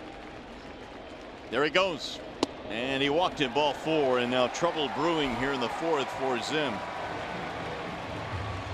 We check in now with Johnny Kane. Well, I'll tell you what we love about Fenway Park is there's history everywhere you look. 71 years ago to the day, June 9th, 1946, Ted Williams hit the longest home run of his career and the longest in Fenway Park history. As the baseball lore goes, he hit it up 37 rows and it landed on the unsuspecting fan in the straw hat. And right here, it is immortalized with a red seat. They said if they were to project it out, if it wouldn't have hit a fan, it could have gone as many as 530 feet. But 502 is quite special. And, of course, it came off the great Tigers pitcher Fred Hutchinson in the second half of a doubleheader. How far is it up there, Johnny? Well, I'm telling you, with the Mitch Moreland home run, I couldn't even hit a 9-iron out there. I mean, this is deep. 37 rows up. Nobody's ever come close to getting one as far as Ted Williams did. Jackie Bradley looks at ball 1. Teddy Ballgame hit over 500 home runs in his career, 521. What a great player. But that's what's great about baseball, man. All the different stories and the lore. Right, especially when you come to a venue like this one. The thing is when he hit that home run, there were actually bleachers out there, not seats. But they commemorate the area and the distance with a seat. The 1-0. 1-1 on Jackie Bradley Jr. Strikeout victim back in the 2nd. The Red Sox have something brewing here. A homer by Moreland, now a single and a walk.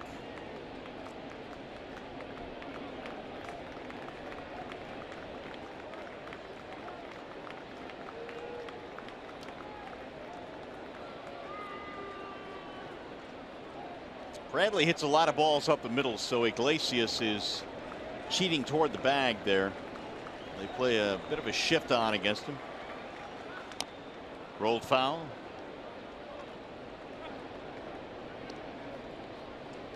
One ball, 2 strikes.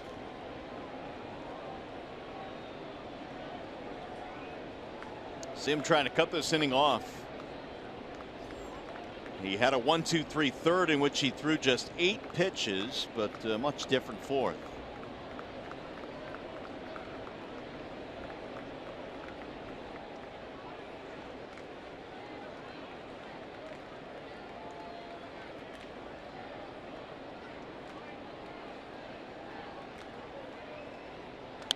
Fouled away.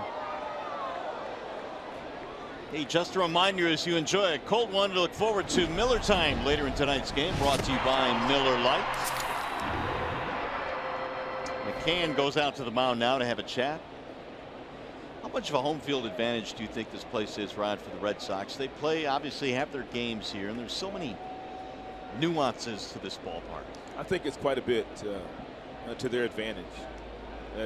They're fans, obviously, and they pack this place every single night, and fans are loud. It's an intimidating ballpark for the opposing team, and they've always had great teams here because they always have huge payrolls. So this is an intimidating place. It's tough to win here, but the Tigers have done very well here the last few years. You know, even little things like Martinez running into the wall on the Moreland home run, that thing it just came up on him quickly. Just not used to playing in this ballpark. And our left fielders are not used to playing up against that wall in left field. But you watch their left fielders play that wall, and they play it flawlessly because they play it every day.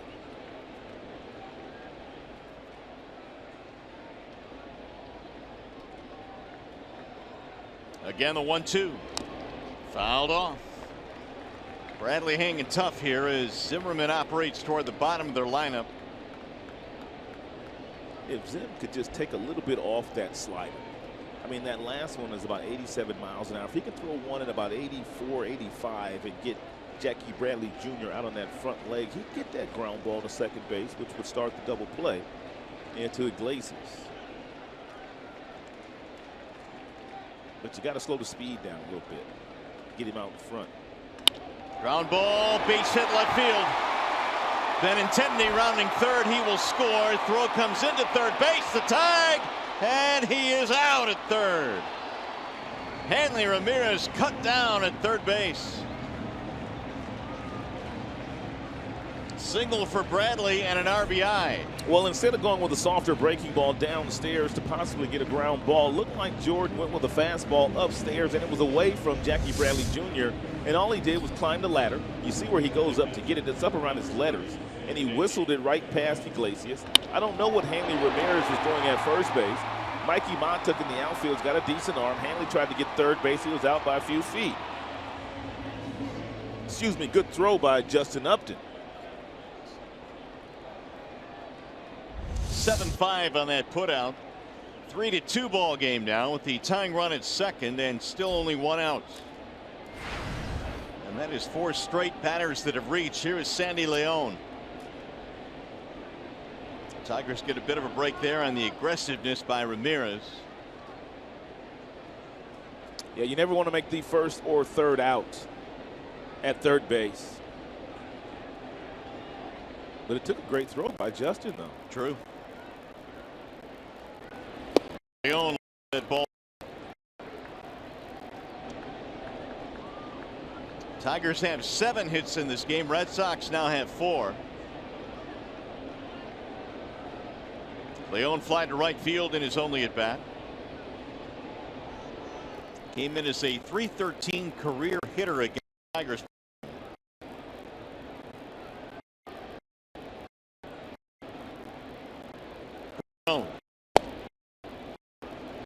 McCann held it there to get the back call.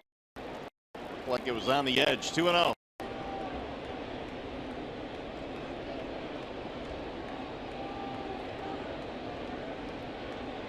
Sim now up to 62 pitches. 99 for Johnson on the other side.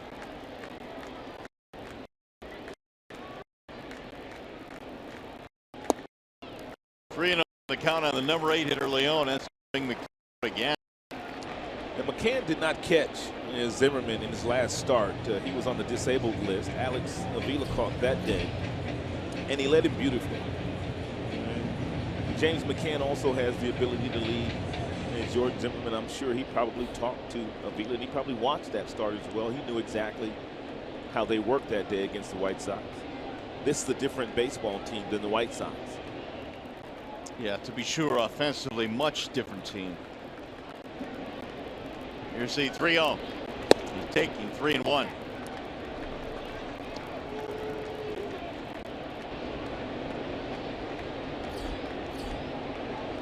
Jordan is 10 of 17 in first pitch strikes thrown so far tonight.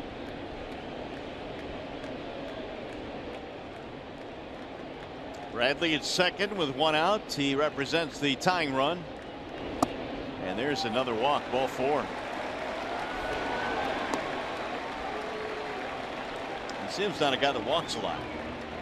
Let's take a look at the pitch usage so far tonight for Jordan. 63% with the four seam. You see the slider. He threw it quite a bit last time. He's throwing it quite a bit here today. And he's also mixing in a few curveballs.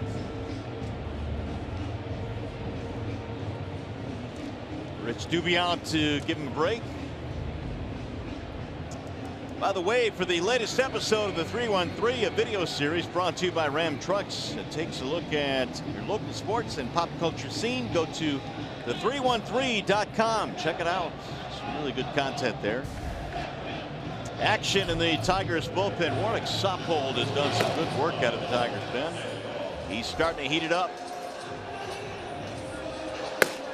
Now Pablo Sandoval will step in. 2 on and 1 out. And Warwick is the long man down in the Tigers bullpen. He was starting down in Toledo, so he can give the Tigers a few innings. Sandoval is 0 for 1 with a ground out. And Zim could use a ground ball right here. Instead, it's a hard one. Hopper knocked down by Kinsler. Raylet at first is in time, a double play. How about Ian Kinsler staying with that absolute rocket off the bat of Sandoval? That ball ate him up, but he stayed with it. Sandoval hit a P out there, and a short out play by Kinsler starts a 4-6-3 double play. And Iglesias really had to use his arm strength to get the ball over to first base because this was a slow developing double play. Red Sox settle for 2.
On Fox Sports Detroit is brought to you by the Sam Bernstein Law Firm, official legal services sponsor of Fox Sports Detroit.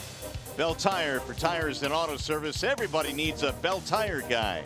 And by Chevrolet, the most awarded car company 3 years in a row. Spectacular evening at a spectacular venue. We're at Fenway Park where the Tigers lead 3-2. And Tigers have to jumpstart the offense again. Well, they got the right part of the lineup. Cabrera, Martinez. Bouncer right back to the mound. Flag down by Johnson. Johnson's thrown 101 pitches. And we're only in the 5th. Meanwhile, Miggy now is 0 for 3.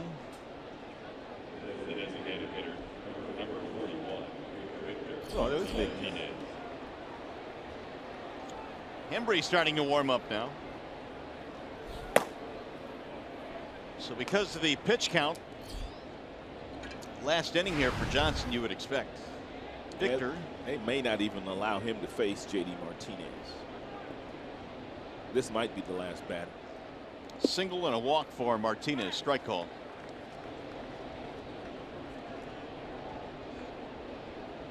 There's J.D. lurking on deck. And he has touched him up for a couple of hits. A little bit outside.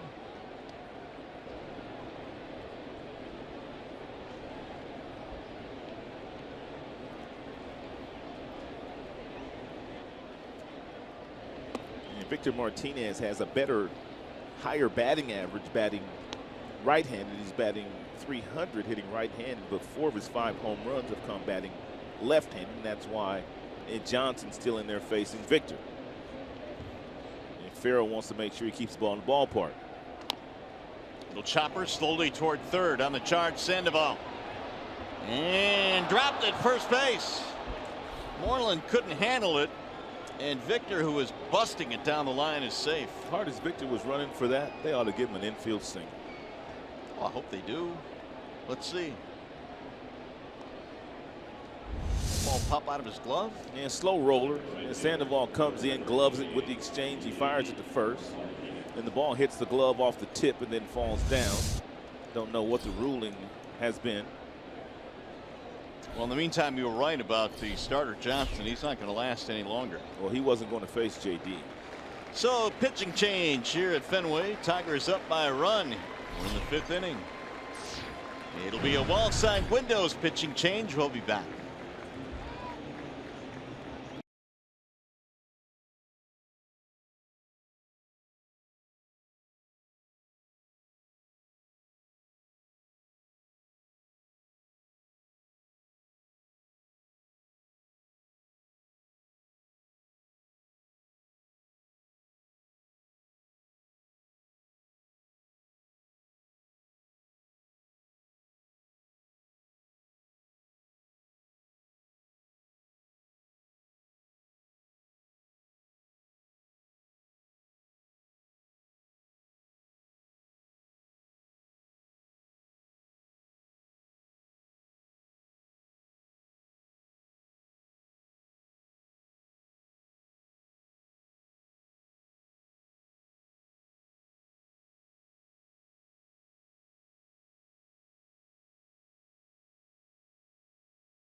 Three to 2 as we play in the 5th inning. Bernstein advantage. And JD Martinez.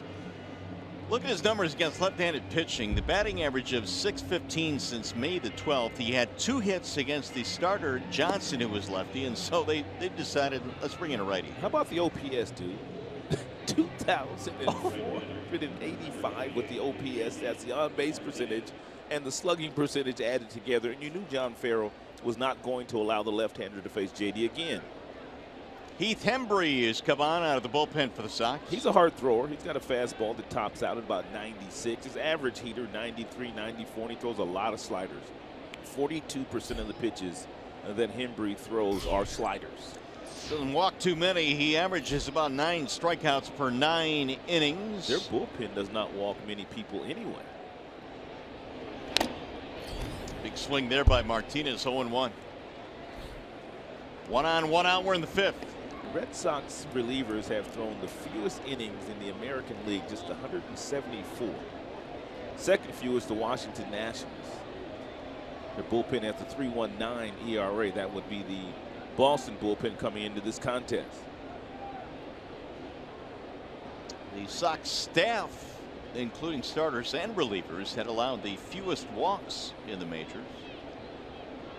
This team is going to get hot, and they're probably going to run down the Yankees, but the Yankees are a really good story so far, first half of the season. That ball hammered to left center field, going up against the wall. Bang on one hop. Martinez coming to third. They're going to stop him there. And JD has a double, 3rd hit of the game. Left-handed, right-handed, it doesn't really matter which arm they throw with. JD Martinez has just been performing very well since coming off the disabled list. That's a fastball that he tried to sneak by him at 94. JD was waiting for it. It one-hopped the wall in center field, and Victor Martinez, running from first, had to be held up by Dave Clark. Second and third, one out. You know, we were commenting a couple of innings ago on the Tigers and just how they have so many good fastball hitters. And JD might be at the leader of the pack right now. I would agree. This guy right here, too, can turn on too. RBI single for Upton. He is 1 for 2. Popped him up. It's not going to do it. Pedroia called off by Betts, and the runners will hold, and a big out there for Hembree. 2 gone now. We go to the Green Monster. The top of the Green Monster, Johnny Kane. Hey, Mario, they say Fenway is America's favorite ballpark, and they say these are the best seats in the house. They don't come cheap. We're high up here, 37 feet up on top of the Green Monster. It's my buddy Alex, my buddy Alan. And I got to say thanks to Alex's mom who let me sit here for a little bit. Security tried running us out. We're going to stick it out here for an inning. You want some of that? A little bit of popcorn here. Taking it in. JD's ball just hit right down here. Heard the thud from out here. It's a good sound. It's a beautiful sound, Mario. That's a great spot up there. He took the mom's seat. Well, So you can keep the souvenir helmet. here's a little $8. chopper slowly towards short, running scoop, quick throw. Oh, out at first, I don't know. They're going to look at it. Matuk barreling down the line, looks safe with the naked eye. They're walking off the field. And Brad said no. And that's going to end the inning. So the Tigers with a big chance, but leave a couple. Johnny eats some popcorn out there in the Monster. Tigers baseball presented by Bell Tire. And Johnny, popcorn.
Bang play at first base. Matuk was called out on this play. And Mikey Matuk thought he was safe. And you saw that real last lunging step by Mikey Matuk. A lot of guys that handle the base running, they will tell you, don't take that long step like you're taking right there. Continue to run through the base. And when you come up in the air like that, you're losing ground. They want you to run through the bag. And everybody does it, though. I mean, I did it. Every player still does it. Even though the base running guy, this would be Gibby, this could be Omar, they want you to run through the bag, not lunge at the bag. Well, it was close. And the Red Sox got the call. So it stays a one-run game. Tigers squandered a golden opportunity there to put some distance between themselves and the Red Sox here today. Well, the big at bat, I think, in that inning was J-Up flying out or popping up on the first pitch. And that left the runners at first, or second and third, rather. And then Matuk rounded out. Ball low to the leadoff man, Mookie Betts.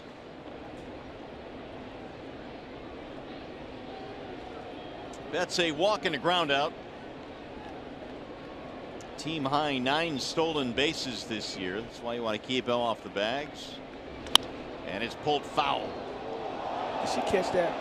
No way. She did, didn't she? Girl, you know you need to quit it. Wow. Now, did she catch it or did it catch caught her? it. It Check her out. It might have caught her, Rod. No. I'm going to give it the benefit of the doubt. Oh, that was a good catch. I see you. When you get it, I see you. I see you.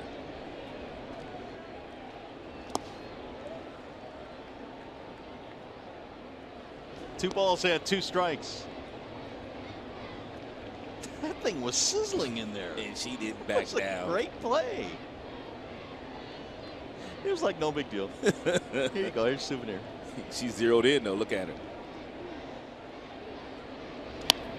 Gonna have another chance. Ooh. Oh, she picked another one. Oh, she's just showing out now.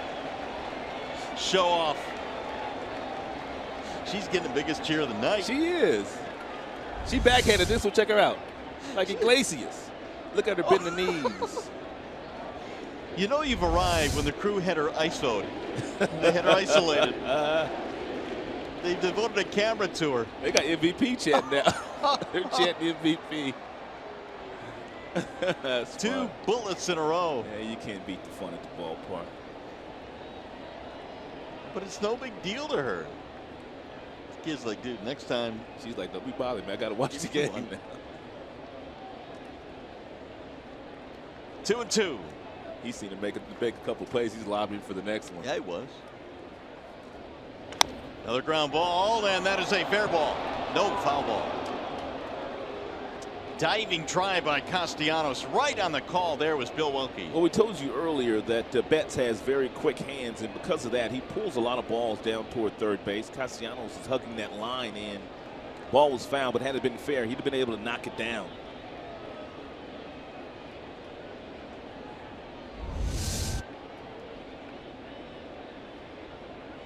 Close.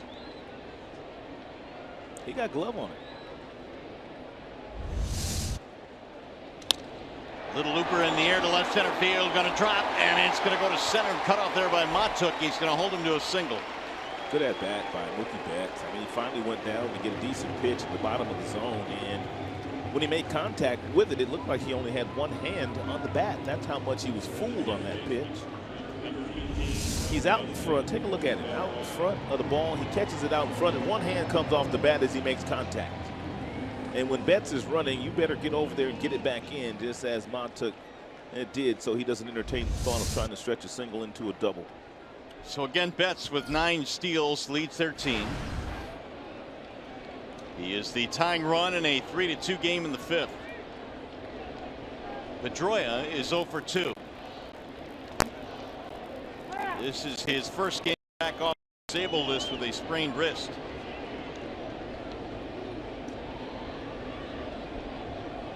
He is the longest tenured member of the Boston Red Sox team. He's had a great career. I mean, a great career. Played his college ball at Arizona State. Second-round draft choice. A lot of people thought he was too small. Not Boston. They took him in the second round.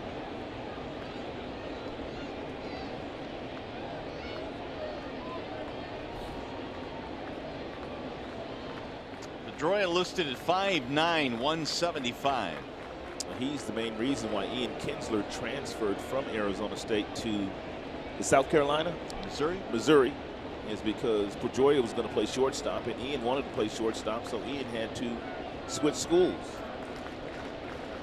And both guys have been awfully steady for the last decade at their respective positions.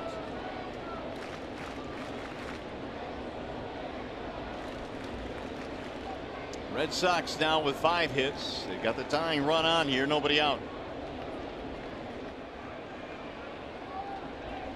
And Pedroia fouls it back. One thing about Pedroia, man, he goes up to hack. He doesn't get cheated. Even with 2 strikes, he doesn't get cheated, but he still is able to put the ball in play. He doesn't strike out very often. He's won 4 Gold Gloves. Last year he had 200 hits. He had 200 last year? He did. Ooh. Betts had 214.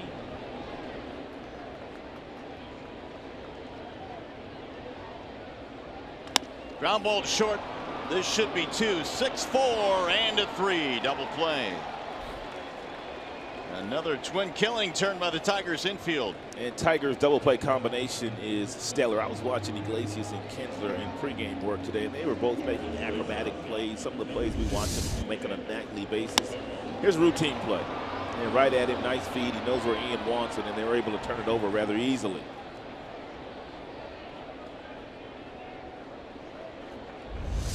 Perfect feed from Iglesias. 2 outs now. Here's Xander Bogaerts.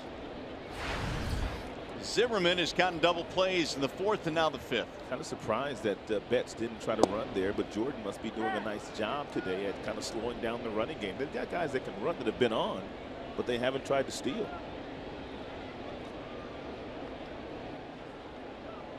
Now the 0-1. Single ground out for Bogaerts, the number 3 hitter in the Boston lineup.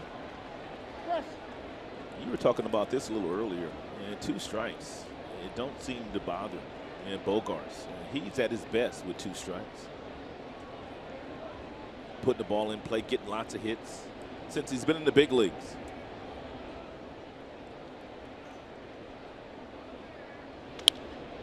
Popped up. Shallow right field. J.D. Martinez coming in. And that is that. No runs, a hit, nobody left. How about the ball girl? She's a star. She not only gets an ISO, but she gets a rollout. She's a star. That's what we call it in the TV biz. A rollout. Yeah, no big whoop. All smile.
Go to the top of the 6th inning here in Boston. That's a full moon, I think. I don't know. Gibby called me out the other day. Said it's not quite full. It's something or something or something. Well, I'm not going to say nothing. It's full as far as you call it full. I'm going to call it full too. Are concerned. All right, here is Hembree back to the hill. The Tigers in a tight one here tonight. They lead 3-2. James McCann will get things started for the Tigers. McCann, Iglesias, and Kinsler. Johnson, the starter, left in the 5th inning after 105 pitches. Just fouled away 0-1.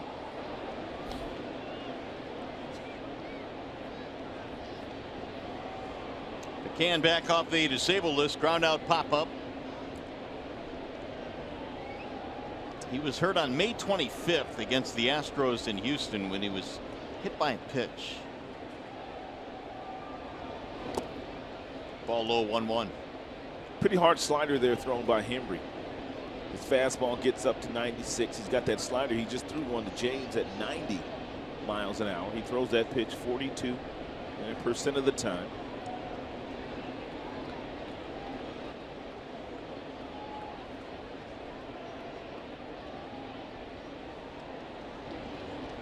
Hembree Hembree last year in Boston, 2.65 ERA. We mentioned he strikes out a lot of batters, about 9 per 9 innings.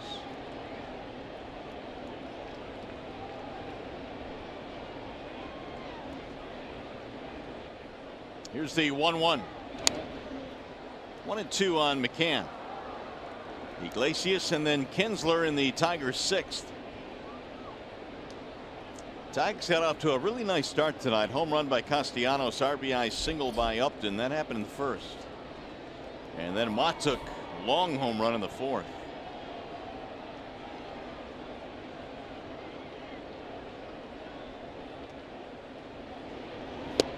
He went around, strike 3. And McCann probably wants to know if it was on the swing or the location.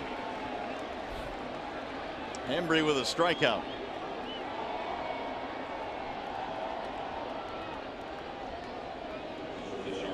Let's check in now with Johnny Kane. Yeah, guys, listen, I know we were just up on top of the Green Monster, but we got here early before BP and we're able to actually go behind the famed Green Monster wall where they have all the signatures. 1986 World Championship team back there. Tom Petty, of course, a big recording artist, is back there. But a lot of the names from some former Tigers. We saw Todd Jones was up there. Ian Kinsler to sign the wall for a 2nd time today.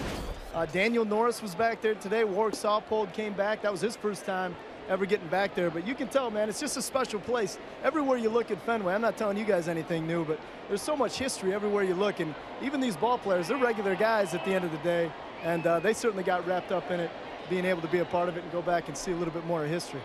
Pretty cool. That Green Monster is something special in baseball and maybe the most unique landmark in any baseball ballpark in the country. But to be able to go inside and sign your name, really cool. Did you sign it, Johnny? Yeah, I didn't feel right doing it. It's all good, I mean, man. There's thousands of names. I figured if I could just sneak one in. Good for you. But I did. They even signed the foul pole down the right field line if you ever get a chance. There's Johnny signing. There you go. Well, when in Rome. You know exactly where to find. You know exactly where to find it. Yeah, I'm in there. What about you, Mario? You in there? Yep. All right, all right. Yep, I don't remember where now. Next thing is to sign that foul pole. We might have to go out there and get a fresh signature in there like Ian Kinsler did. I'm all for that. How high those signatures go. Wow. Pesky pole? Is that out? Yep, that's pesky pole. Right field. Now look how high that is. So some of these folks had to shimmy up there.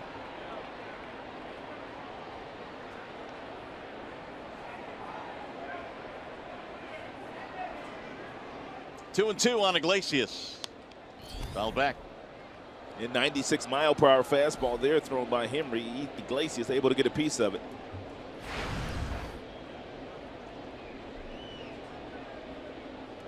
Iggy with a single and a fly ball, 1 for 2. Tigers have a total of 9 hits in this game.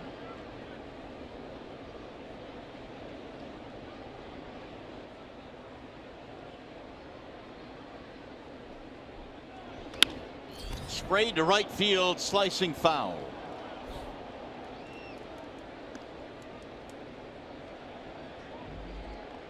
I was walking downtown here around the ballpark today getting some lunch, and I thought I'd walk around Fenway, and it's amazing how many out-of-towners are here just snapping pictures. I mean, there were people from really all over the country, not necessarily Tigers fans or Red Sox fans, but people from all around the country who just wanted to get a snapshot of the ballpark. I ran into some Tiger fans when I walked out to get some coffee at about 10 o'clock this morning, and well, it wasn't 10 o'clock, so we got that conference call at 10. Maybe about 9:15. That's funny to you. But anyway, there was some fans, and they'd already been over here at the ballpark to tour it.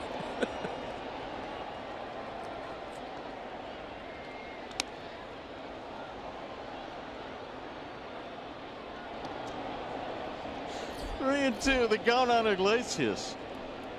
Well, I can vouch for Rod. He was on our conference call this morning. He was just mistaken. I don't want the boss to get upset. Well, not 10 because I was on the conference call. Must have been 9. Iggy steps out. 3-2, Tigers lead here in the 6th. 1 out, nobody on.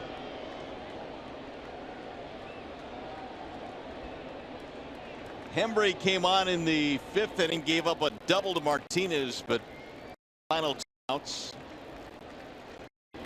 Bouncer back up the middle and knocked down. Nice play by Bogarts. Not going to have a chance to throw him out. It'll be a hit for Iglesias, his 2nd of the game.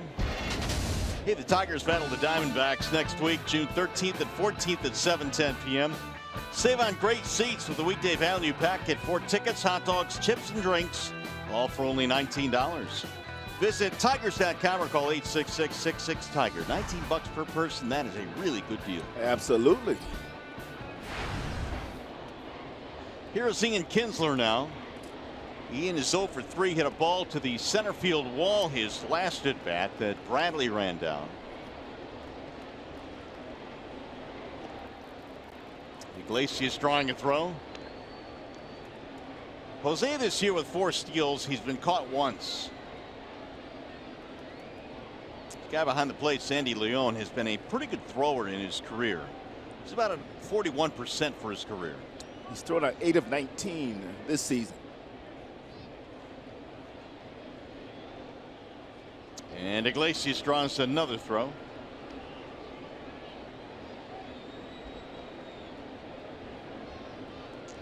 Hembree has thrown 17 pitches since coming out of the 5th. Kinsler's 3 at-bats have resulted in fly balls.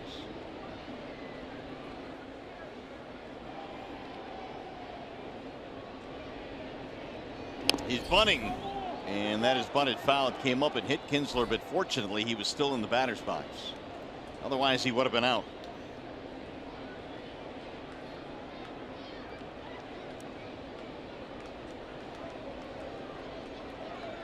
Sandoval moving in a step or so down at third base.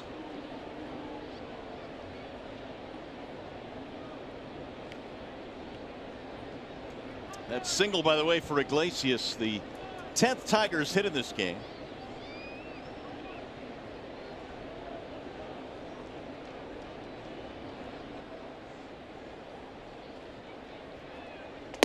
Up and in. 1 ball, 1 strike.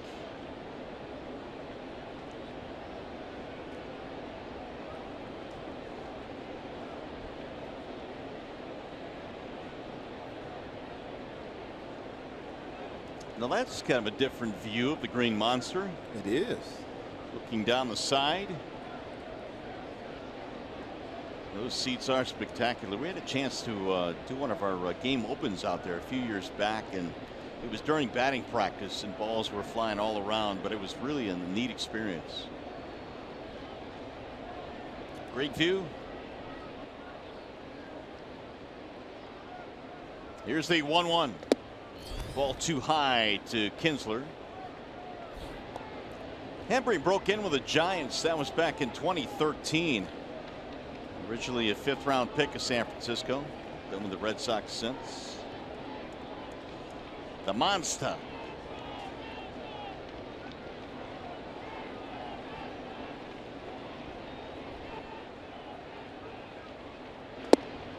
Strike called on Kinsler. That ball was at the very upper reaches of the strike zone. It's a hard slider at 91.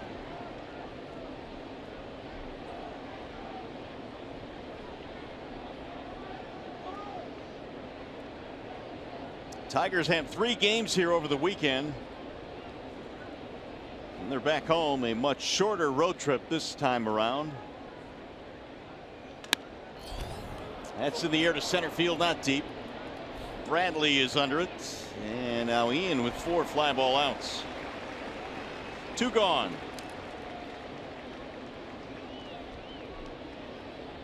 That'll bring up Castellanos. 11 for his last 28. Good for a .393 average with 3 doubles and 3 homers for Castellanos.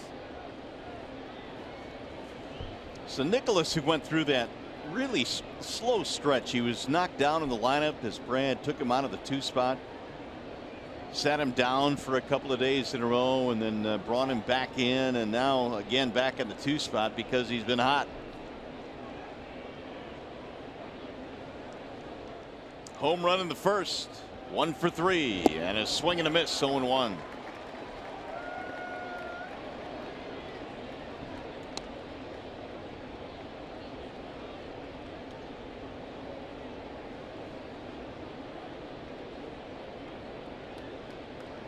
Tigers have won 5 of their last 7. Trying to make a move in the Central Division against a couple of teams that really haven't been able to find any traction either. The Indians and White Sox 2-2 in the 5th inning tonight.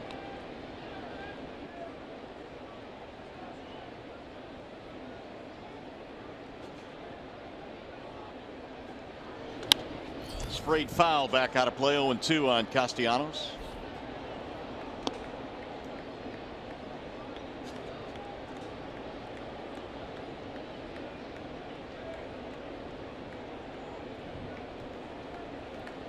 Here's one of the more unique views. This is from the camera inside the Green Monster.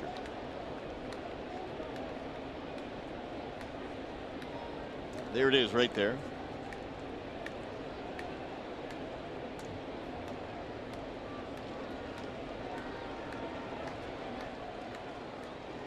Now the 0-2. Ooh, look out. Nick Buckles out of the way. 1 ball and 2 strikes. Usually after a pitcher throws a fastball upstairs like Hembree just threw to Castellanos, they come back with a breaking ball down and away.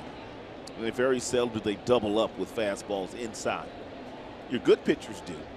And I'm not saying Hembree's not a good pitcher, but most pitchers in the big leagues after a pitch like that, and they simply go back away. As high as 97 miles an hour for Heath Hembree. And there they go. Is it a slider? Yep. Swing and a miss, and he got it with it. Castellanos is out, so are the Tigers. Nothing comes of the 1-out single.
America Bank game summary. Most of the damage in this contest has been done with the home run ball. It was Castellanos with the solo shot. That was back in the 1st inning. Mikey Montook, he also homered. That went over the Green Monster. That was against Brian Johnson, the starter, as well.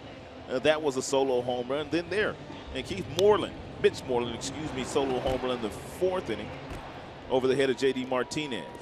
3 home runs so far in the contest. So the Tigers hold on to their 1-run lead as we go now to the bottom of the 6th, and it'll be Mitch Moreland to get it started. Zimmerman back to the hill, delivers ball 1 to Moreland. Homer and a ground ball tonight for Moreland. 8 home runs on the year for Mitch, who had 5 doubles against the Tigers in the first meeting. Driven deep to center. That ball is up there, and that ball is off the wall, and Moreland has another double against the Tigers this year. just kept going. I did not think that ball was going to travel that far. It looked like Mikey Montuk in center field was embracing himself to catch it. Then I watched him turn, and I thought it was going to fly out of here again for another solo home run for Moreland. I mean, the launch angle on this thing is ridiculous. Look how high it goes. And I'm sure the hit speed had to be about 102, 103. It's a nice play off that wall for Montuk. Montuk has probably played here a lot more than some of the other Tigers because he spent some time with the Tampa Bay Rays, and they play quite a few games here in Fenway Park. And look on Zim's face, it looked like, man, did I just give up another home run? It was close. Here's Benintendi. And these Boston Red Sox, the last couple of innings, man, they've had a lot of traffic on the base pass against Jordan. Showing bunt, strike one on Benintendi. Trying to get the tying run at third base here. Nobody out. Red Sox tonight 1 for 4 with men in scoring position.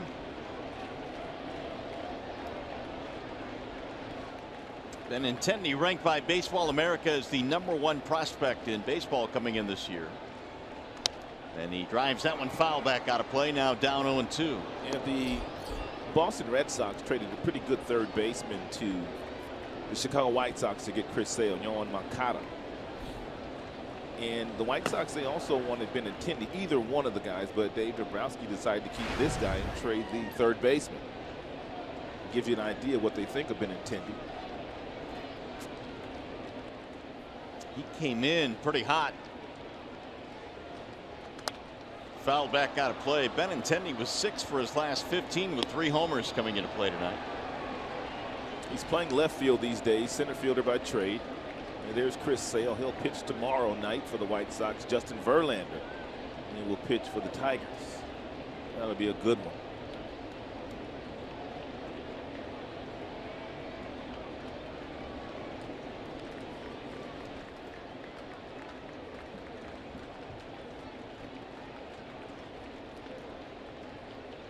And again the 0-2. Half swing roller toward third base. Castellanos charging. Benintendi is out at first. Nice play by Nicholas because Benintendi can run.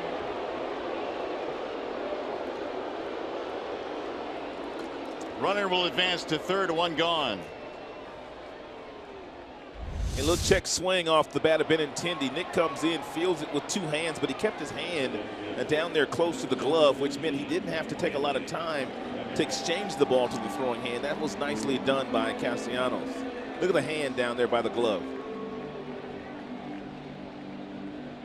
I think John Farrell would love to have that challenge he lost in the very first inning tonight. Yeah, he probably would love to have that bat. Infield in a couple of steps now.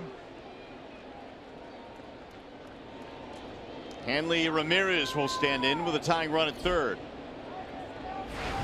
And Zimmerman will throw from the windup.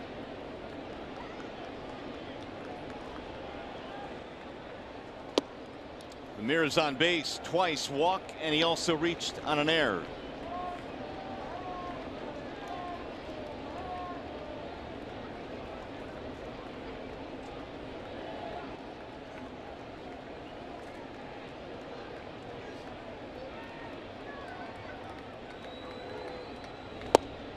In there, a strike called, 1-1.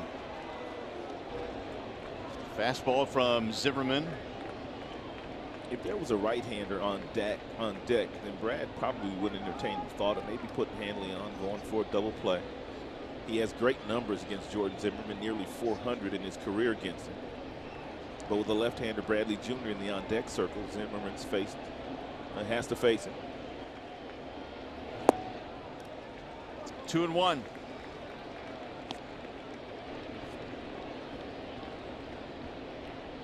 Hanley has 8 home runs this year. Zim now about to throw his 90th pitch of the night.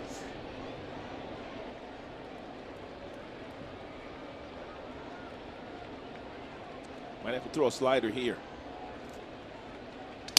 Slow roller toward third. This will not score the run. Sawed off Hanley, 2 gone. Good pitch.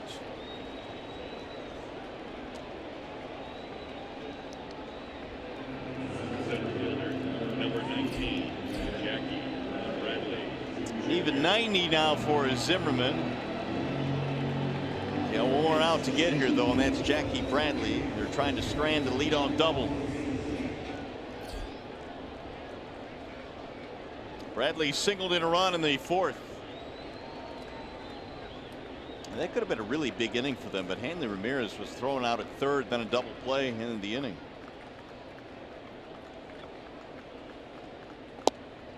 Strike one on the outside corner. These White Sox, just about every last one of their hitters appear to stand right on top of the plate. And every ball that's off the plate outside, they all beef with the home plate umpire because they're so close to the plate, they just can't imagine anything on the outside corner and being called a strike that they don't swing at. Yeah, Bradley is right on the dish.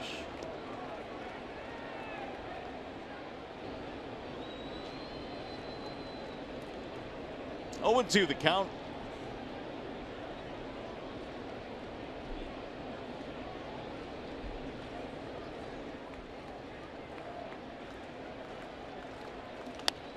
Foul back out of play. That's good execution there by Zimmerman. You saw that last pitch. And McCann called for the fastball upstairs against Bradley with 2 strikes, and he threw it right to the glove. And Bradley barely got a piece of it. Top of the strike zone at 92. You might as well go a little higher and see if you can get him to maybe swing through one.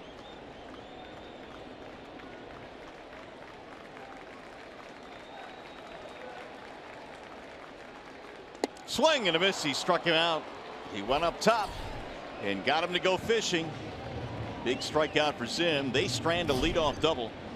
Cabrera Martinez coming up for the Tigers.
Top of the 7th, you're looking at the Green Monster here in Boston. Earlier, Johnny Kane was out there in the Green Monster and snapped this photo of you from atop the Monster seats at Fenway Park. Gorgeous shot. Pretty cool.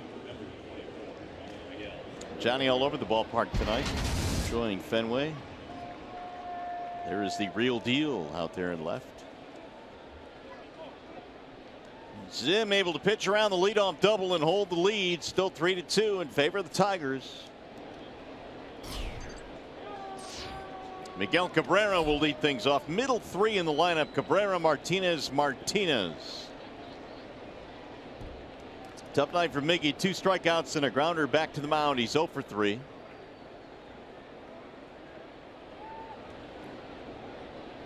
Swing and a miss, 0-1. Got a wall side windows pitching change. Hembree is out. Kelly is in. Kelly's been dominant. Since May 1st, he has not given up but 1 run, 12 innings, 8 hits, 13 strikeouts for Kelly. Power arm, 98 with his fastball. 0-2. He's another one of those guys, Mario, that used to be a really good starter. That's kind of found his niche in the Boston Red Sox bullpen. Yeah, Cardinals, where he was a starting pitcher for quite a few years. Came over to Boston in 2014.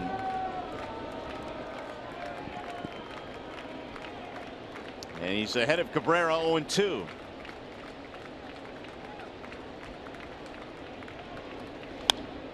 Fought that one off. If you go back to when they put him in the bullpens, the 25th of July last year, Kelly is 4-0 with 42 strikeouts in 45 innings pitched. He's been dominant in their bullpen.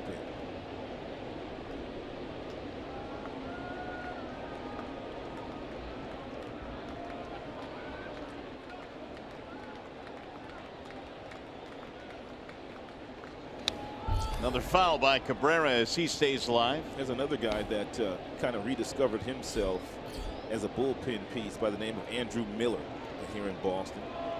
And now Andrew Miller is one of the best relievers in all of baseball, but he was a starter until he came here to Boston. Starter when he came up with the Tigers after being drafted out of North Carolina. Andrew Miller. And again, the 0-2. Swing and a miss. He struck him out. And when is the last time Mickey struck out 3 times in a game? No, it's been a while. It's been a while. One away. Where is Johnny Keane right now? Johnny, where are you hanging out? This is what we call an obstructed view. Oh, but this reminds me of a story in college. I used to drive up on the weekends. Sometimes I'd go to Wrigley and catch a Cubs game. And I remember this a number of years ago before they got really good. And I walked up to a scalper and he said, "How much you want to spend?" I said, "I just want to get in the park." I said, "I'm looking to spend $10. So he said, "I can get you in the park." Is that seat directly behind This is the directly pillar? behind. I can see the pitcher, but I can't see the first baseman or the catcher. You get discounts on them seats. You get discount on them seats. Well, that's what I don't think so. And that's what I was saying. Like at Wrigley, I paid the guy $10, but I paid with a 20. And so he looks at me like he knew I was cheap, right? Because the fact that I was wanting change from the 20. And he said, "I thought you only had $10. I said, "Well, I'd like to get something to drink when I get inside."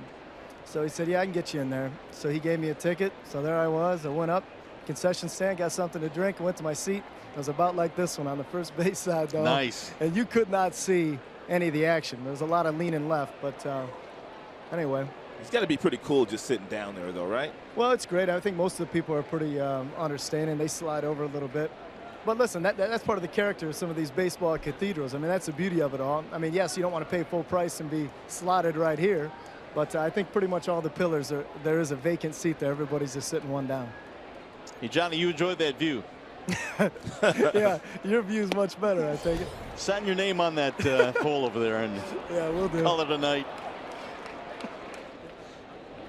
Johnny Kane all over the place here at Fenway Park. He's having a lot of fun tonight, man. He had a lot of fun that last road trip, too, that 3-city trip and through Chicago and Houston and also Kansas City.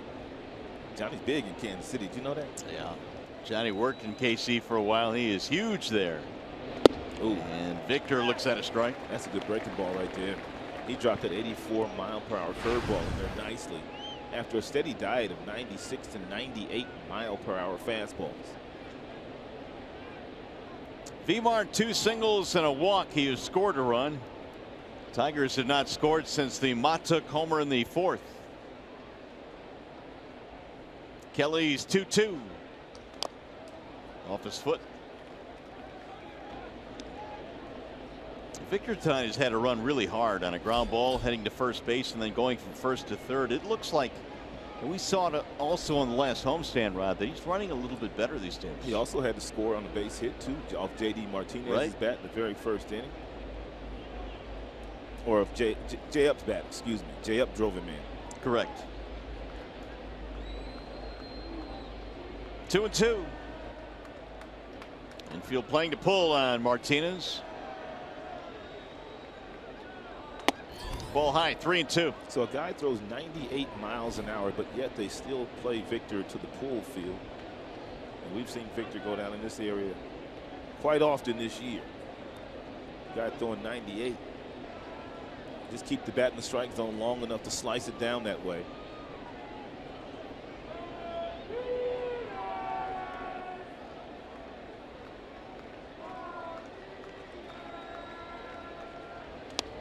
Another foul, back out of play. 100 miles an hour there from Kelly. He never threw that hard as a starter. Nope. No, and it still amazes me and fascinates me how even the best in the world, and these guys are the best in the world, can catch up to 100.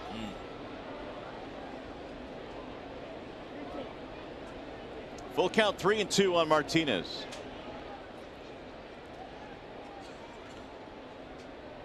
And Kelly has gone inside, he's gone up top, he's gone outside.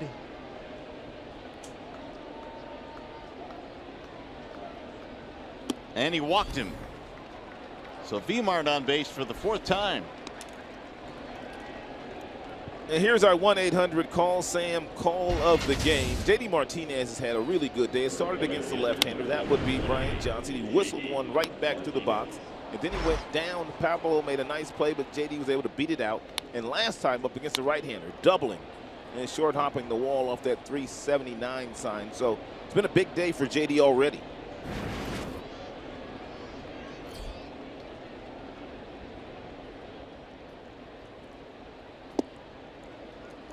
Put a wrinkle in one there. Breaking ball for strike 1. Is Victor Martinez your guy in picks today?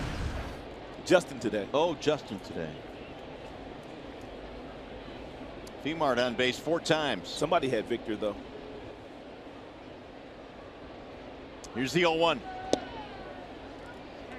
Again, another breaking ball. 0-2. That's respect. The guy throwing 100 miles an hour, and he drops a couple of breaking balls in there at 84. I don't think too many around the league want to mess with Martinez these days. JD 3 more hits. His last at bat was the double. We talked about how close a lot of the Red Sox stand to the plate. JD's way off the plate. Swing and a miss at 99. He threw it by him. So Kelly wins that battle, his 2nd strikeout. He's going to bring up Upton. And Kelly struck Miguel out with that same fastball upstairs to lead off the inning. And Justin Upton the last couple of weeks, a lot of the pitchers, whether it be left-handers or right-handers, they've been dropping curveballs in there against him. Jay Up singled in a run his first at bat, and he looks at strike 1. That one caught the inside corner. That's a nice job of catching that baseball by Leon, because he was set up outside, and then he was able to take the glove up and pull it over across the plate in the inside, but able to hold it firm and to give the home plate umpire a real nice look at it. Kelly's been as high as 101 in this game.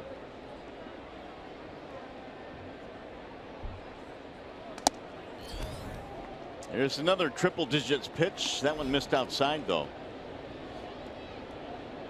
1 ball, 1 strike on Justin Upton. They got a couple of right-handers in their bullpen that throw awfully hard. Kelly, he's been up to 100, and also Craig Kimbrell, their closer's been lights out this entire season. Upton grounds one to the shortstop. Bogart's back to the grass. He'll get the force. That'll end the inning. No runs, a walk, 1 man left. Coming up, the Consumers Energy 7th inning stretch.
For Encarnacion to catch fire, they will certainly need him to step up if they're going to do some damage in the division. In the meantime, Tigers go to the bullpen. It is a wall-side windows pitching change with Shane Green coming on. Yeah, Shane Green has been lights out in the Tigers bullpen in every single role that Brad has had him in. He's now pitching in his 30th game, and the earned run average sitting at 163. 32 strikeouts for Greeny. He's only walked 11, and usually when he's been coming in games lately, Mario, it's been with runners on base. He's been outstanding there. Sandy Leon leads it off. I asked Brad before the game today. He brought him in the 5th inning yesterday against the Angels when the Angels took the lead, and you don't normally see Green come in the 5th inning that early, but Brad said, well, we had to stop the bleeding there. He had a couple of runners on base at the time. Yeah, and he got a couple of outs, and he said, going forward, I'm going to use my best guys right now in high leverage spots. Yeah, we pointed that out yesterday, and that's the way he's been using Green. In the air to shallow left field. Upton coming in. Leon is out, 1 away. Fans, RBI Baseball 2017 returns with fast-paced pick-up and play MLB action packed with all your favorite MLB teams, players, ballparks, and more. Get RBI Baseball today for Xbox One, PlayStation 4, and mobile devices. 1 away for Pablo Sandoval. I also asked Brad if it's going to be a trend, if he thought it was going to be a trend now for major league managers and himself included to use guys that are typically used at the back end of the pen earlier in games. If that may be a trend in the big leagues. He said, well, I don't know if it is, but he sees the value in using your best guys in the toughest spots. Well, we've seen Terry Francona do it, and Terry not only did it in the postseason last year with his best reliever, that would be Andrew Miller, but Terry also did it with Miller during the regular season. So I think a lot of people saw some value in the way that he was used, and there's some teams now, and Brad has admitted he might use Green in high leverage situations, whether it's the 5th, the 6th, or the 7th, especially when there's runners on base. Well, I like that thinking. I think that there are times in the game where the toughest outs are not necessarily in the 8th or 9th. Green has been their best pitcher, and when coming in games, when inheriting runners, very few have come around to score. Here's the 1-1. Ball too low to Pablo Sandoval. A couple of ground balls, one of them a double play, a big double play when the Red Sox scored a couple to tighten it up in the 4th. His double play into the inning.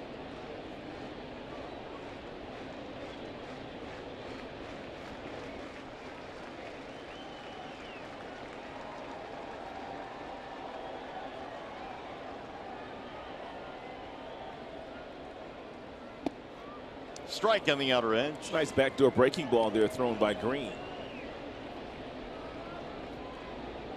He starts this ball off the plate. Pablo gives up on it, and it catches the outside corner. Nice job with the presentation with the glove for McCann.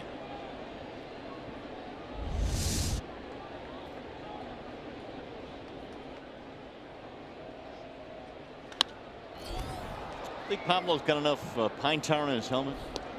Yeah, he's got enough. You can't even see the B.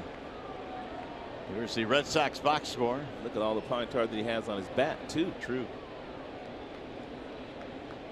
His nickname was the Kung Fu Panda out west in Northern California when he was playing for the San Francisco Giants.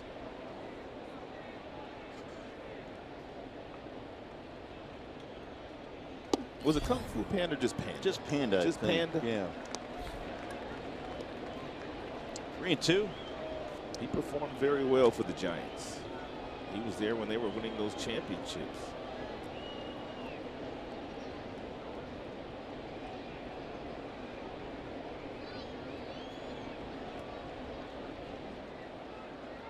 Here's a 3-2. Whistled foul, back out of play. Well, he's been hurt. Last year was on the DL for much of the year, and I think they've kind of been disappointed in the output they've gotten from Sandoval because in his Giants days, he was a really good offensive performer. No, they haven't gotten the returns on their investment yet from Sandoval. Pablo's still only 30 years old, but in the days with the Giants, he was hitting 300, knocking in runs. Another foul, back out of play. And it was okay when he was playing for the Giants that he was a little fluffier than some of your major league players. I mean, he had a little weight on him, and Once he came here, I mean, that automatically became a problem because he stopped hitting. Panda hit as many as 25 home runs in a year with San Francisco. He was a nice clutch hitter in San Francisco. Yeah, exactly. He was clutch. Green trying to finish him off. And he does. Sandoval is out of there, 2 gone. Outstanding pitch, and by Green, his fastball gets up to 97, but he's found the knack for throwing this breaking ball at a real nice speed. This one he buries on the inside part of the plate. He throws a couple of different breaking balls. That was a slower one with a bigger break. Here is Mookie Betts. And we were talking about Mookie Betts, and the last time that he was up, that he had 214 hits last year. That's the most by a right-handed batter in Boston Red Sox history.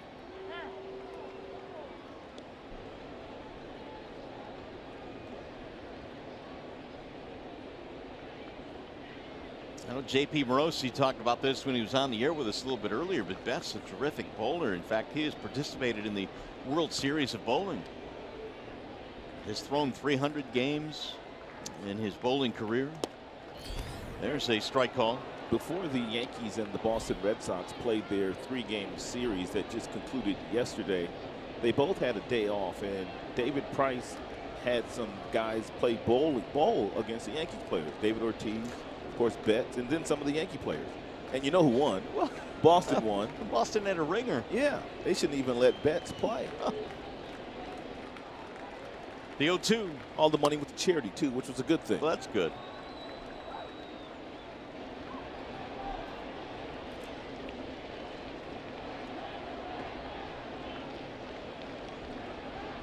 Two out, nobody on. Tigers have been leading 3-2 for a few innings now.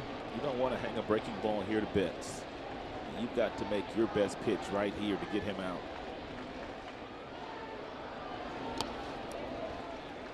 Best laid off the breaking ball. Now the count levels 2-2. Castellanos is hugging that line down at third base because Betts is a pull hitter.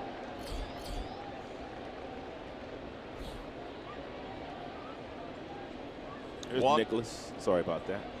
Walk, ground out single for Betts.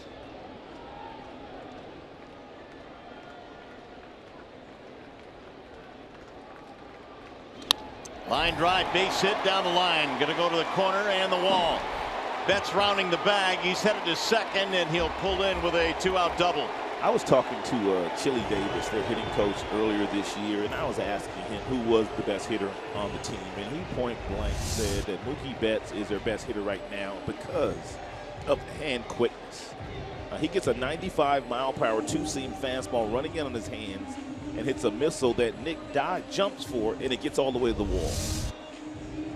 You don't usually see balls that your third baseman jump for, and they still have enough giddy up on them to get through the grass all the way to the wall. So again, the Red Sox get the tying run in scoring position, this time with 2 outs, and Dustin Pedroia is standing in. And Alex Wilson beginning to warm up in the Detroit bullpen.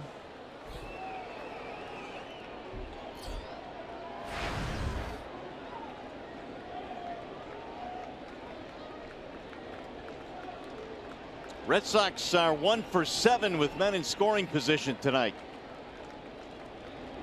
Pedroia takes ball 1.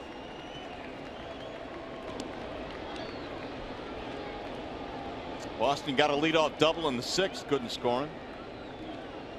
Check out Pedroia. In 368 in these type of situations this year. They have a lot of guys that are well above 300 with runners in scoring position. This is his first game back off the DL with a wrist injury. Look at this at bat by Betts. Everything was away from him, Mario. Breaking ball, breaking ball, breaking ball. Fastballs away, away, away. Then he tried to sneak one inside on him at 95, and he was still sitting there waiting for it. It's a heck of an at bat. He's got some quick hands. Green trying to strand this runner. 7 hits for Boston, 10 for the Tigers. Here's the 1-1. 1-2 now on Pedroia.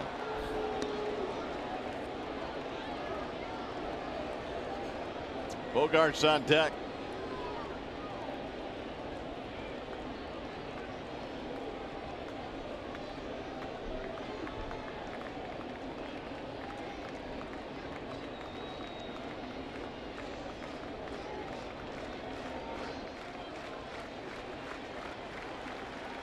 Now Green ready. The 1-2. Ground ball to short. Iglesias throws out Pedroia, and the side retired. No runs. A 2-out double is stranded. 7 in the books in Boston. Tigers baseball presented by Bell Tire.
It's Miller time, and it is brought to you by Miller Lite. And back in the 4th inning, Mikey Montauk stepped up to the plate and hit a home run to left center field over the monster. And that right now is the 3rd run of the game, which right now is the game-winning RBI for Mikey Montauk. That was against their starter, Brian Johnson. Big home run indeed for the Tigers. And right now that homer is the difference in this one.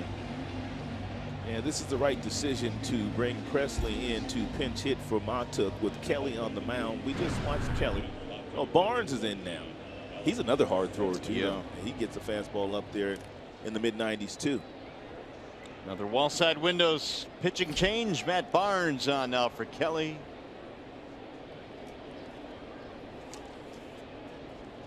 Presley pinch hitting for Montauk. Presley, McCann, Iglesias here in the 8th. Tigers trying to build on a 1-run lead. Sandoval is on the grass at 3rd base, and Presley looks at ball 1. And Barnes has an average fastball of 95 miles an hour, which means he can get probably to 97, 98. He likes the slider about 13% of the time, and the curveball. He does not throw a changeup.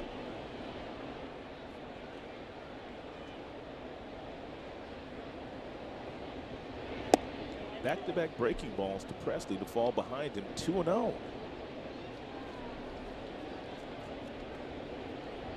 If you're Presley, you need base runners. You could take a pitch here.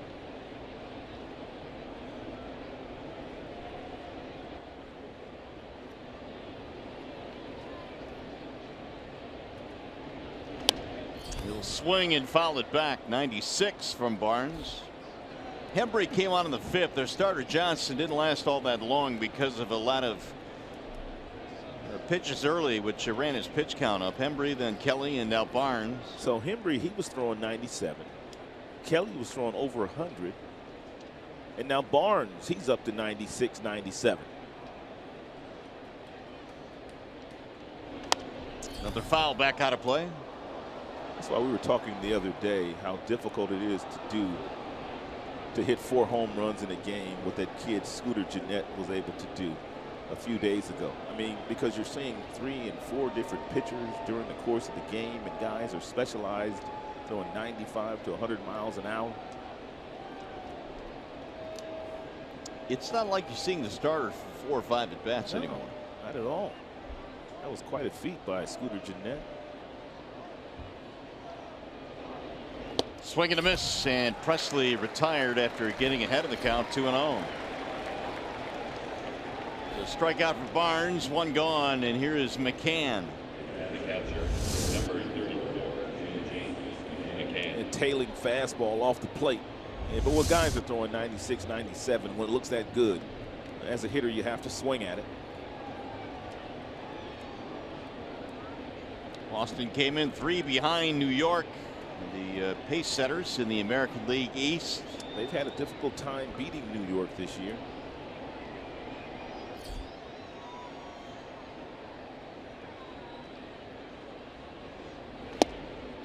Strike 1 on McCann.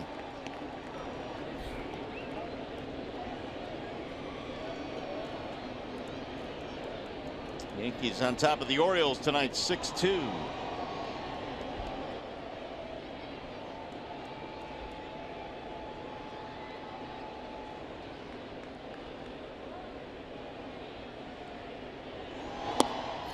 There's a strike called on McCann. And the American League East as congested as the American League Central. And Toronto, excuse me, just 6.5 games behind New York, only 2 games under 500. They've done a nice job getting back in the race after the start they got off to. Toronto looked buried after 1 month. I think they had a 9-game losing streak early in April. Big swing there by McCann. 2 gone. Well, did Johnny take a picture? He sure did. That's his view. From the green monster on the left to the obstructed view on the right. He's been everywhere.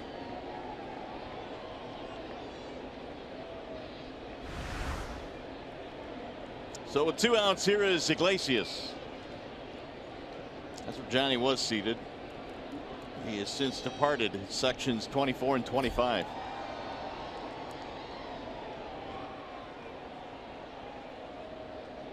Iggy steps away from a bender that missed. 2 singles tonight for Iglesias, and he came in with a 368 homestand under his belt. So this number is starting to perk up. In fact, Jose has 6 3-hit games already this year. Looking for another here tonight. I think Brad has done a very nice job at resting Iglesias, because Iglesias is probably one of our younger position players, but yet Brad tends to give him more days off than he gives the other guys. I mean, he takes care of Iglesias to make sure he stays fresh. Brad likes to use the terminology of, I'm not giving Iglesias the day off, I'm giving Machado the day on, or Romine the day on. Here's the 2-0. Straight foul back out of play. One of the biggest challenges, I think, for managers, especially when you have guys like Romine who can play a lot of different positions, and Machado, who's a young guy that, you know, hasn't played a whole lot, is to keep those guys fresh and sharp. I think Iglesias also has shown that he wears down a little bit and toward the end of the season, and I think Brad wants to make sure that doesn't happen this season.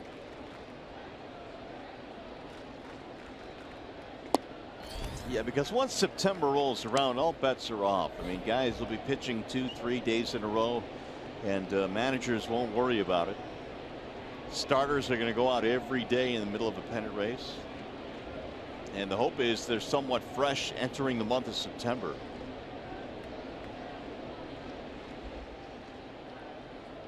Barnes down with the 3-1.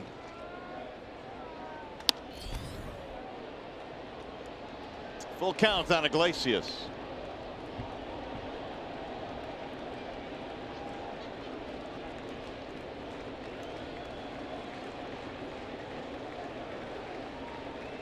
Should he reach Kinsler next?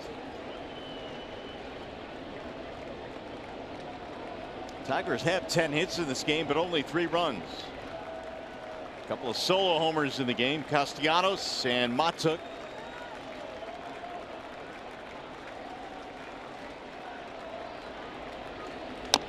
Little chopper toward third.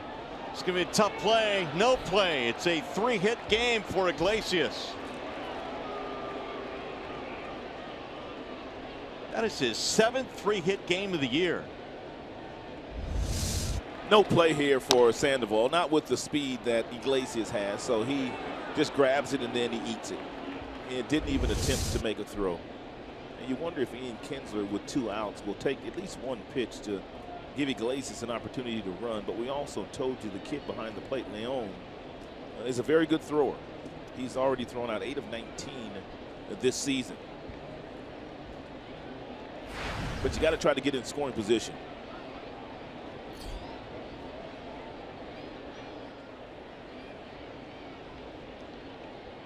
There he goes.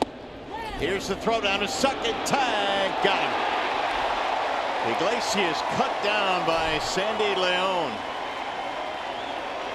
He can throw. About 40% lifetime, and here's why. He threw a seed down there.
Baseball on Fox Sports Detroit is brought to you by Comerica Bank, a part of Detroit and the community since 1849. Your Metro Detroit Chevy dealers, visit ChevyDetroit.com. See why Chevy drives the Motor City.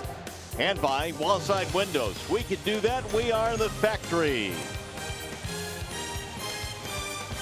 Back here at Fenway Park, where the Tigers are leading late in this one. 3-2 is our score. We go to the bottom of the 8th. And the Tigers go back to the bullpen. Here is Alex Wilson.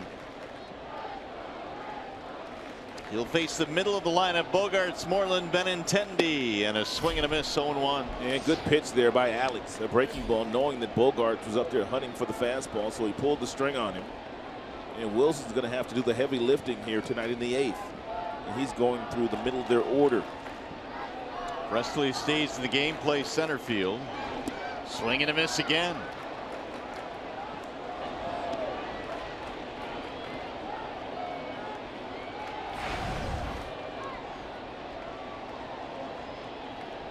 Xander Bogaerts is 1 for 3, single ground out flyout.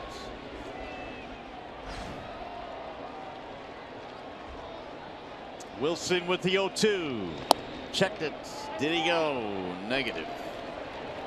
Dave Rackley down at first, said he held. And take a look at Xander's numbers with 2 strikes this year. He hits .300 with 12 RBI. He does strike out, but the fact of the matter is most guys hit about 180 with 2 strikes. He's at .300. Popped up, shallow right field. Charging is J.D. Can't get it. It's going to roll by him. And backed up by Presley. The leadoff man is on. JD must have been playing awfully deep because the ball stayed up a long time, and he got there and tried to make a shoestring grab and could not make the play. Another 2-strike hit for Bogaerts. And it seemed like JD ran forever in trying to make this play. And he was really the only one that could make the play.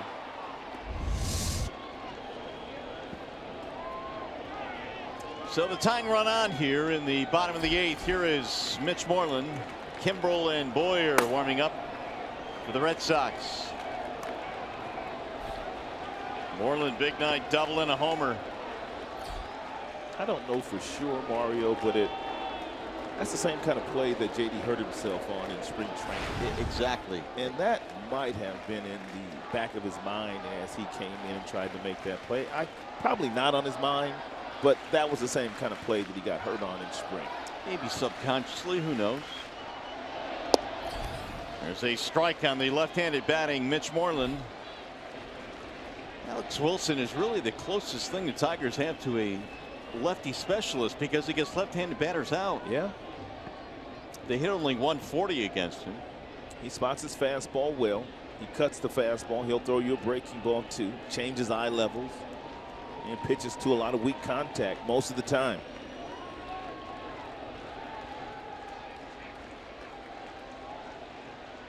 Oh, he threw it away. He threw away the pickoff throw, and now the tying run goes to second.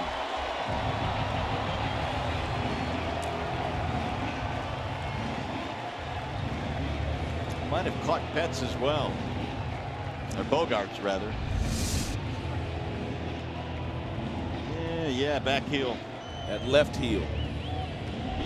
And they're kind of lucky, really, that it did hit the left heel because that ball may have rolled. If had it not, it would roll down that first base line. Yeah, agreed. He might have been to third if it didn't hit him in the heel. Exactly. E1 on the play.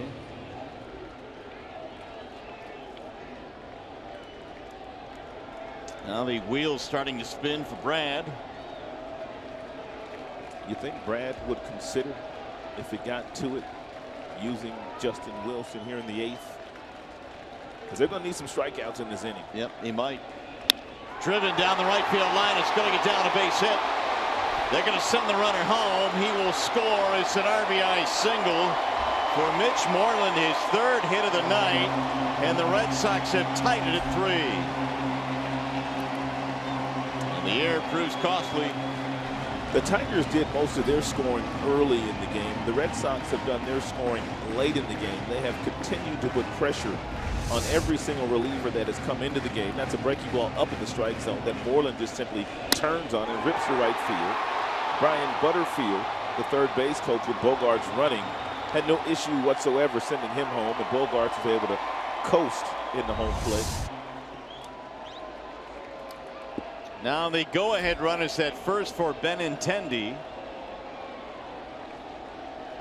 Boston now with 9 hits. Benintendi can handle the bat. I don't know if he's up there bunting, but he does know how to bunt, and he's a good bunter. Single for 3 in the ball game for Benintendi. Ball 1. Brand new ball game now, 3-3. Single, throwing error, single, and we're tied. And you saw Brad just backing up Castellanos. He doesn't think that Benintendi's going to bunt. The first pitch, Castellanos was on the grass. 2-0.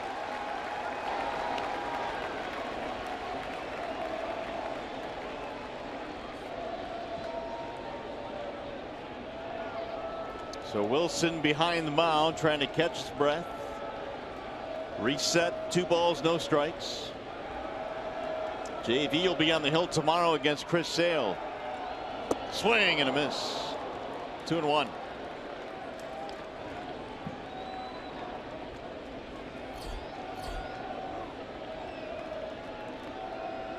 .95 for the high, and Wilson 83 the low.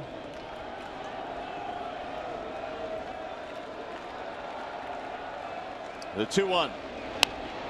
2-2 on Benintendi. Benintendi may have left the strike zone on that last pitch up in the zone.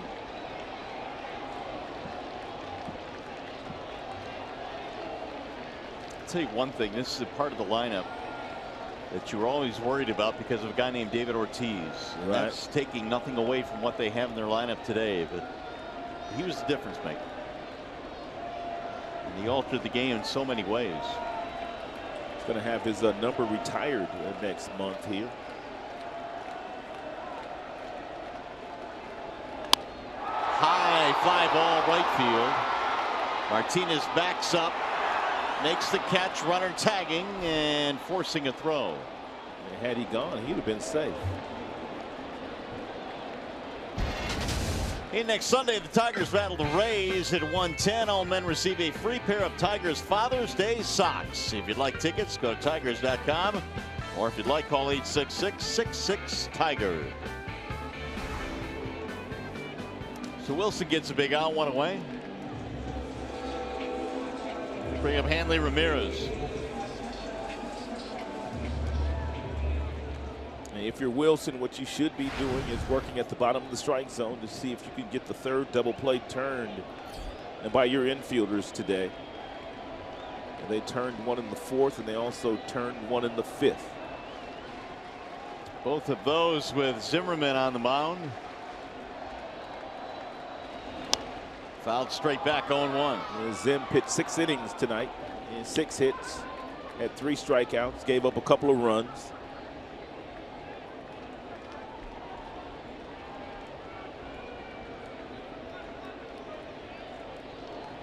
Tigers have led this game 3-2 since the 4th, and the Red Sox tied up here in the bottom of the 8th.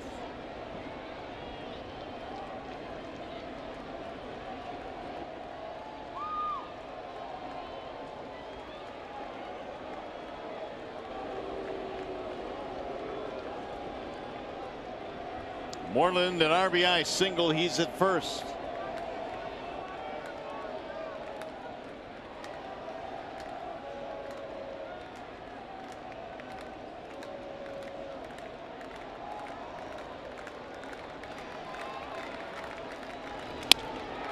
In the air to center field. Presley is on the run, still coming, makes the catch.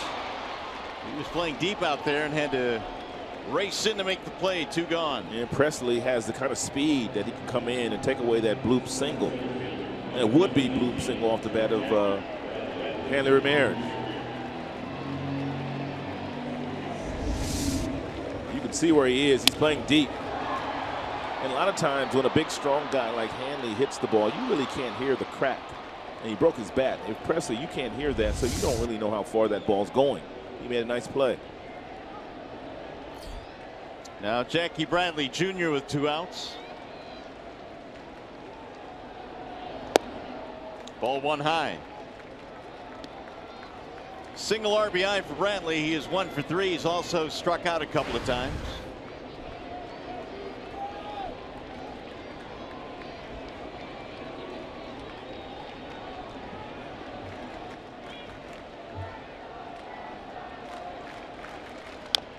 Rolled foul, 1 ball, 1 strike.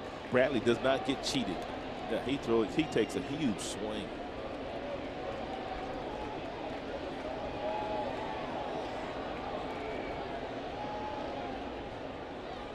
Shane Green pitching a scoreless 7th, but Alex Wilson allowing a run here in the 8th.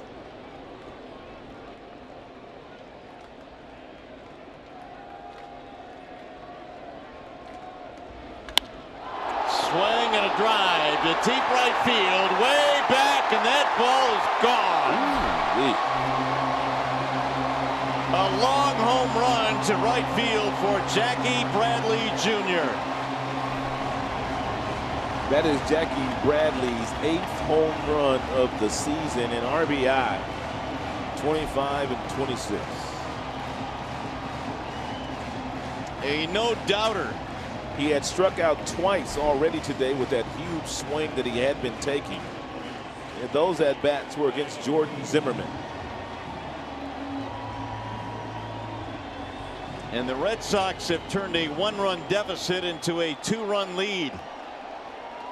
And the Tigers are going to have to beat one of the hottest closers in the sport right now in Craig Kimbrell.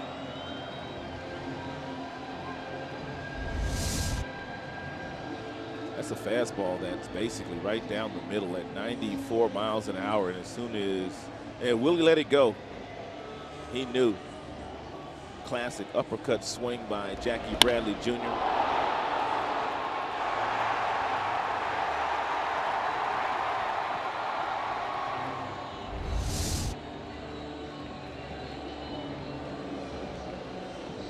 That thing went a long way.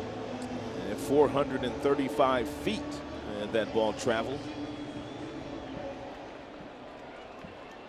So Sandy Leon will step in. Ooh, 110 on the hit speed. Yeah, when you get that kind of launch angle that Bradley had on that swing and you get a hit speed of 110. His lights out. Yeah, those are going to travel out of the ballpark. 1-0 on Leon. Well, the Tigers going to have the top of the order in the top of the ninth. They're down by 2 now.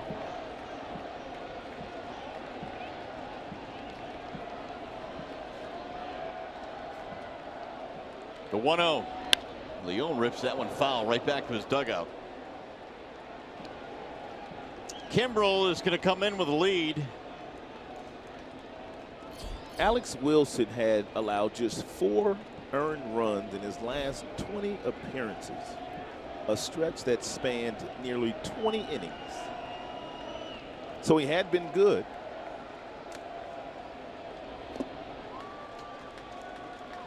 Two and one. There are the do-ups for the Tigers. Yeah, single, throwing error, and a 2-run shot. That's how the Red Sox have taken the lead with 3 runs.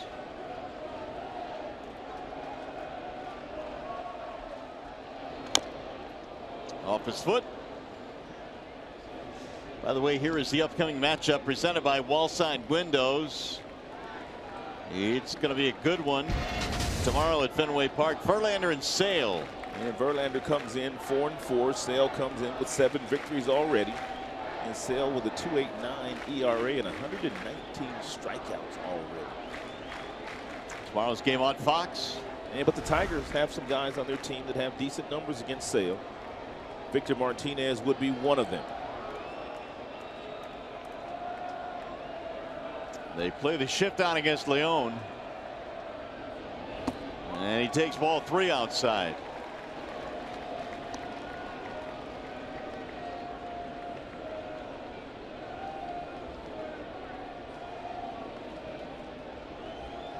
Sandoval on deck.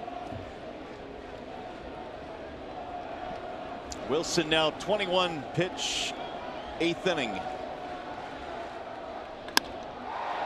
That's into right field, a base hit.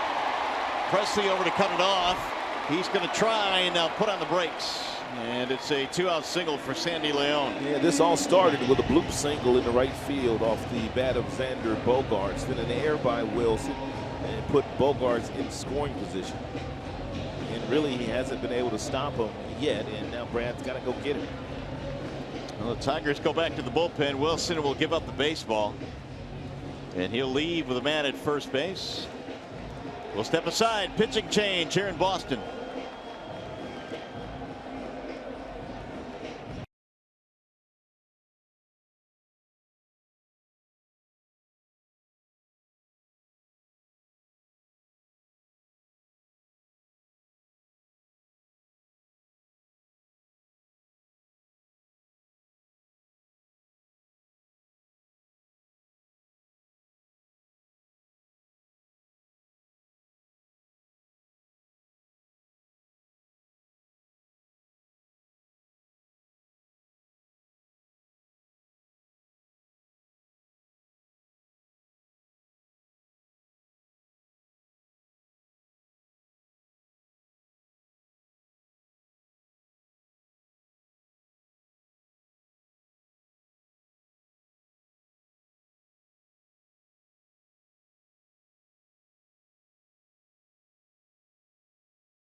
The go-ahead two-run homer here in the 8th inning to put them up 5-3. Mitch Moreland's had a big night as well for Boston.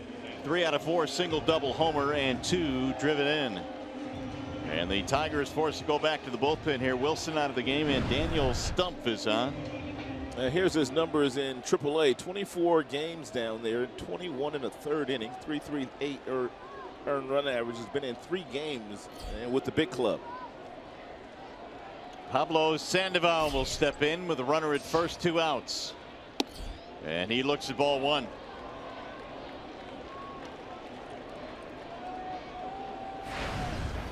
Wilson faced 6 batters in the inning and allowed 4 hits, including the 2-run shot to Bradley.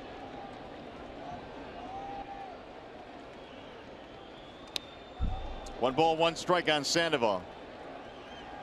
And Sandoval came out of his shoes on that last swing on the fastball upstairs from Stumpf. Each team now with 11 hits in this game. Tigers also committing a big error on the throw by Wilson, trying to pick a runner off, threw it away. Swing and a miss.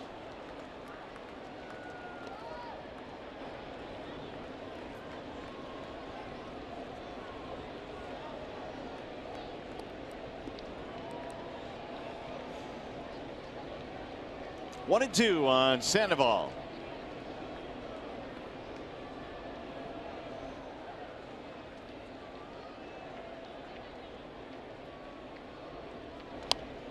Fouled away. These Red Sox, man, they foul off a lot of pitches. And it really doesn't matter whether it's a starter out there or the relievers. A lot of the fastballs have been up. That's the way the Tigers have tried to attack them most of the night. They fouled off a lot of pitches. Red Sox averaging almost 4 pitches per plate appearance, which is the 2nd most in the majors. Yeah, they've had a history of doing that for a long time. They put pressure on you. The 1-2. Swing and a miss. He struck him out. Sandoval is gone. Well, we go to the 9th inning. Craig Kimbrell will come on and try and save it for the Red Sox. He's going to have to get Kinsler, Castellanos, and Cabrera as we go to the 9th.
Get it going now. They're down by 2. Each team with 11 hits. Last call for the Tigers here, and they'll try and do it against the closer, Craig Kimbrell.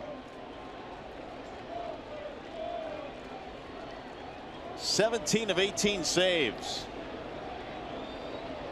Kinsler, Castellanos, Cabrera. Ian looks at a strike called on the inside corner. 99 from Kimbrel as Devin Marrero takes over for Sandoval at third. I don't think there's a reliever in baseball pitching as well as Kimbrel is pitching right now. Opponents are 2 for their last 41 against him. That's a 0.49 batting average. And it gets worse. Right-handed hitters are 2 for their last 52 against Kimbrel. So he's been death at the back of their bullpen. Well, he's also due to give up a few then. All right, Tim, I'll take that approach with you. That last one seemed a little bit high. Kinsler thought it was high. 0-2.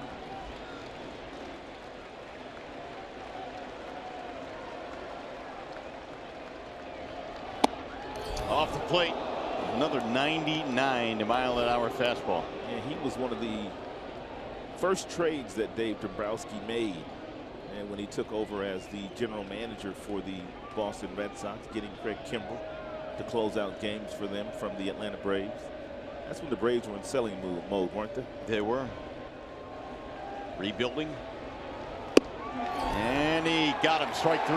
Kinsler is out on strikes on a 100-mile-an-hour fastball. I cannot remember the last time that I witnessed a couple of guys throwing 100 miles an hour out of anybody's bullpen. Look at Kimbrel, though. He looks a little imposing out there, too, doesn't he?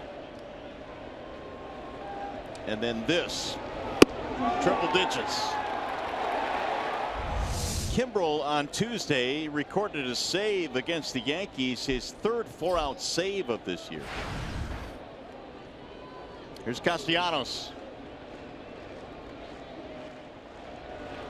Tigers need a base runner to bring the tying run to the plate. He throws the previous pitch to Ian Kinsler at 100 miles an hour. Then he comes back with a slider and to Nicholas at 88. Nick homered back in the first, got the Tigers out to a 1-0 lead early.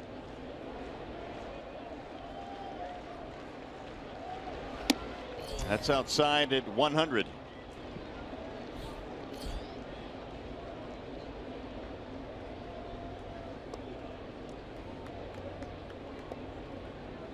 Kimbrel has struck out 55% of the batters that he has faced this year.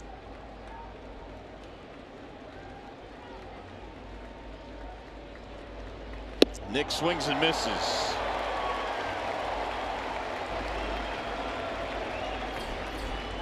Cabrera waiting on deck.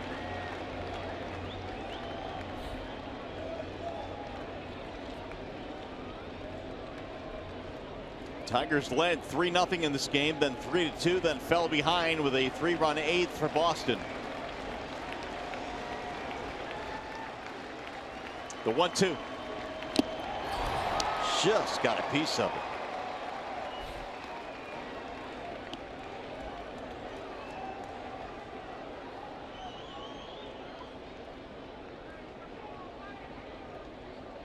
Kimbrel has converted each of his 27 career save opportunities in this ballpark. Chris Sale will go tomorrow in Game 2 for the Red Sox. And John Farrell was able to use his bullpen effectively today, knowing that Chris Sale pitching tomorrow. Usually Sale doesn't need a whole lot of bullpen help. Nick caught up to 100 but fouled it back. Every right-hander that they put in the game after their starter departed was 97 miles an hour and above with their fastball. Well, you said it. I'm not sure I can remember a team recently that had two guys touching triple digits coming out of the back end of a pen.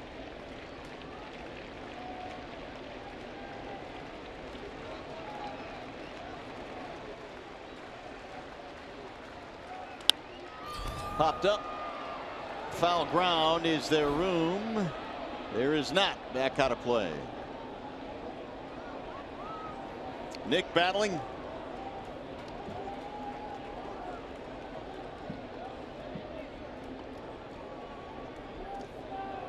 Castellanos making sure that bat is not cracked.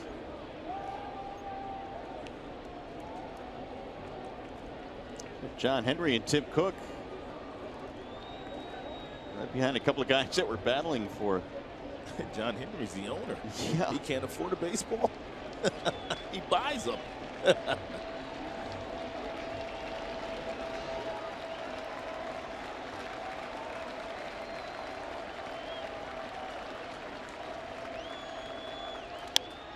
Another foul back out of play. So Castellanos not going down without a fight.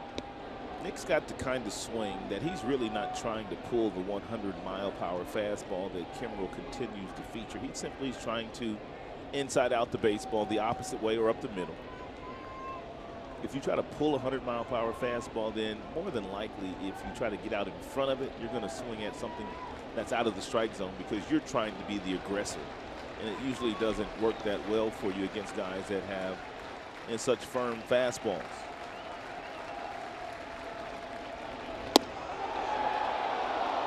Good take. It's off the plate.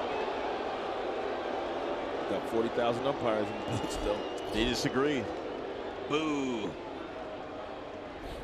To be exact, 36,853. That's the attendance tonight. Tiger Rally caps are on right now. Yeah, they are. Castellanos making it difficult on Kimbrel here. Up and in, and now the count has gone 3-2. Need a base runner.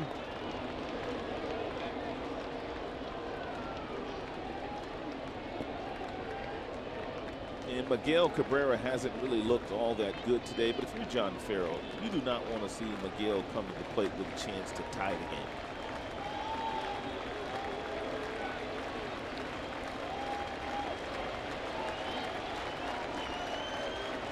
Here's the 3-2. Hopped up. First base side. Moreland hauls it in, 2 gone. Well, Castellanos gave him as good a battle as he could. Now here's Cabrera.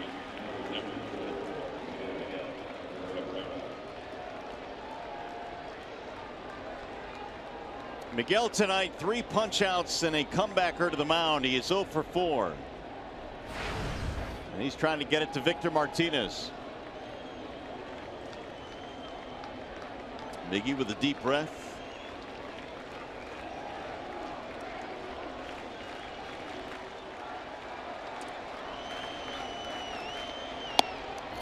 Ball 1 to Cabrera.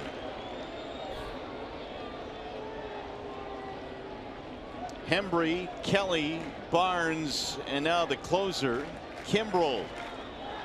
Yeah, these two have only hooked up a couple of times. Miguel is 0 for 2 in his career against Kimbrel.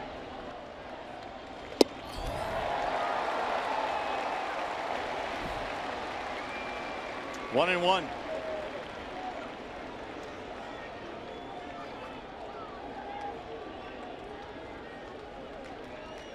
A lot of Tiger fans here, a lot of Tigers jerseys.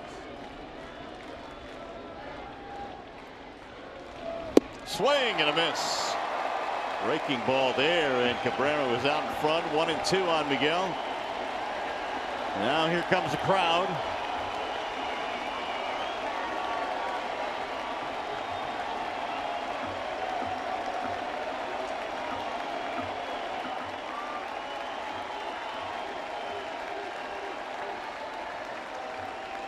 Here's the 1-2. And Kimbrel tried to blow Miggy away with that upstairs fastball at 100.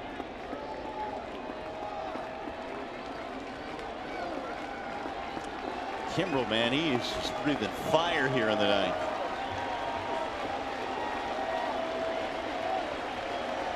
He has thrown 7 pitches at 100 miles an hour or more. Ooh, up and in on Cabrera. That'll send him back out of the box. 2 and 2.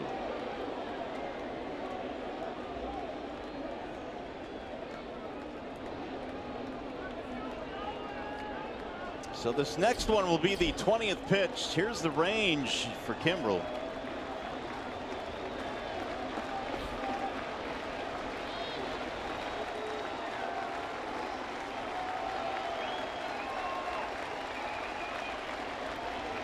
swing and a miss. He struck him out. Miguel Cabrera does not strike out 4 times in a game very often. We have to go back to April of 2016 the last time. Red Sox scored 3 in the bottom of the 8th, and they beat the Tigers. Now we send you to the Call Sam Studios. Matt Shepard standing by with Tigers Live postgame.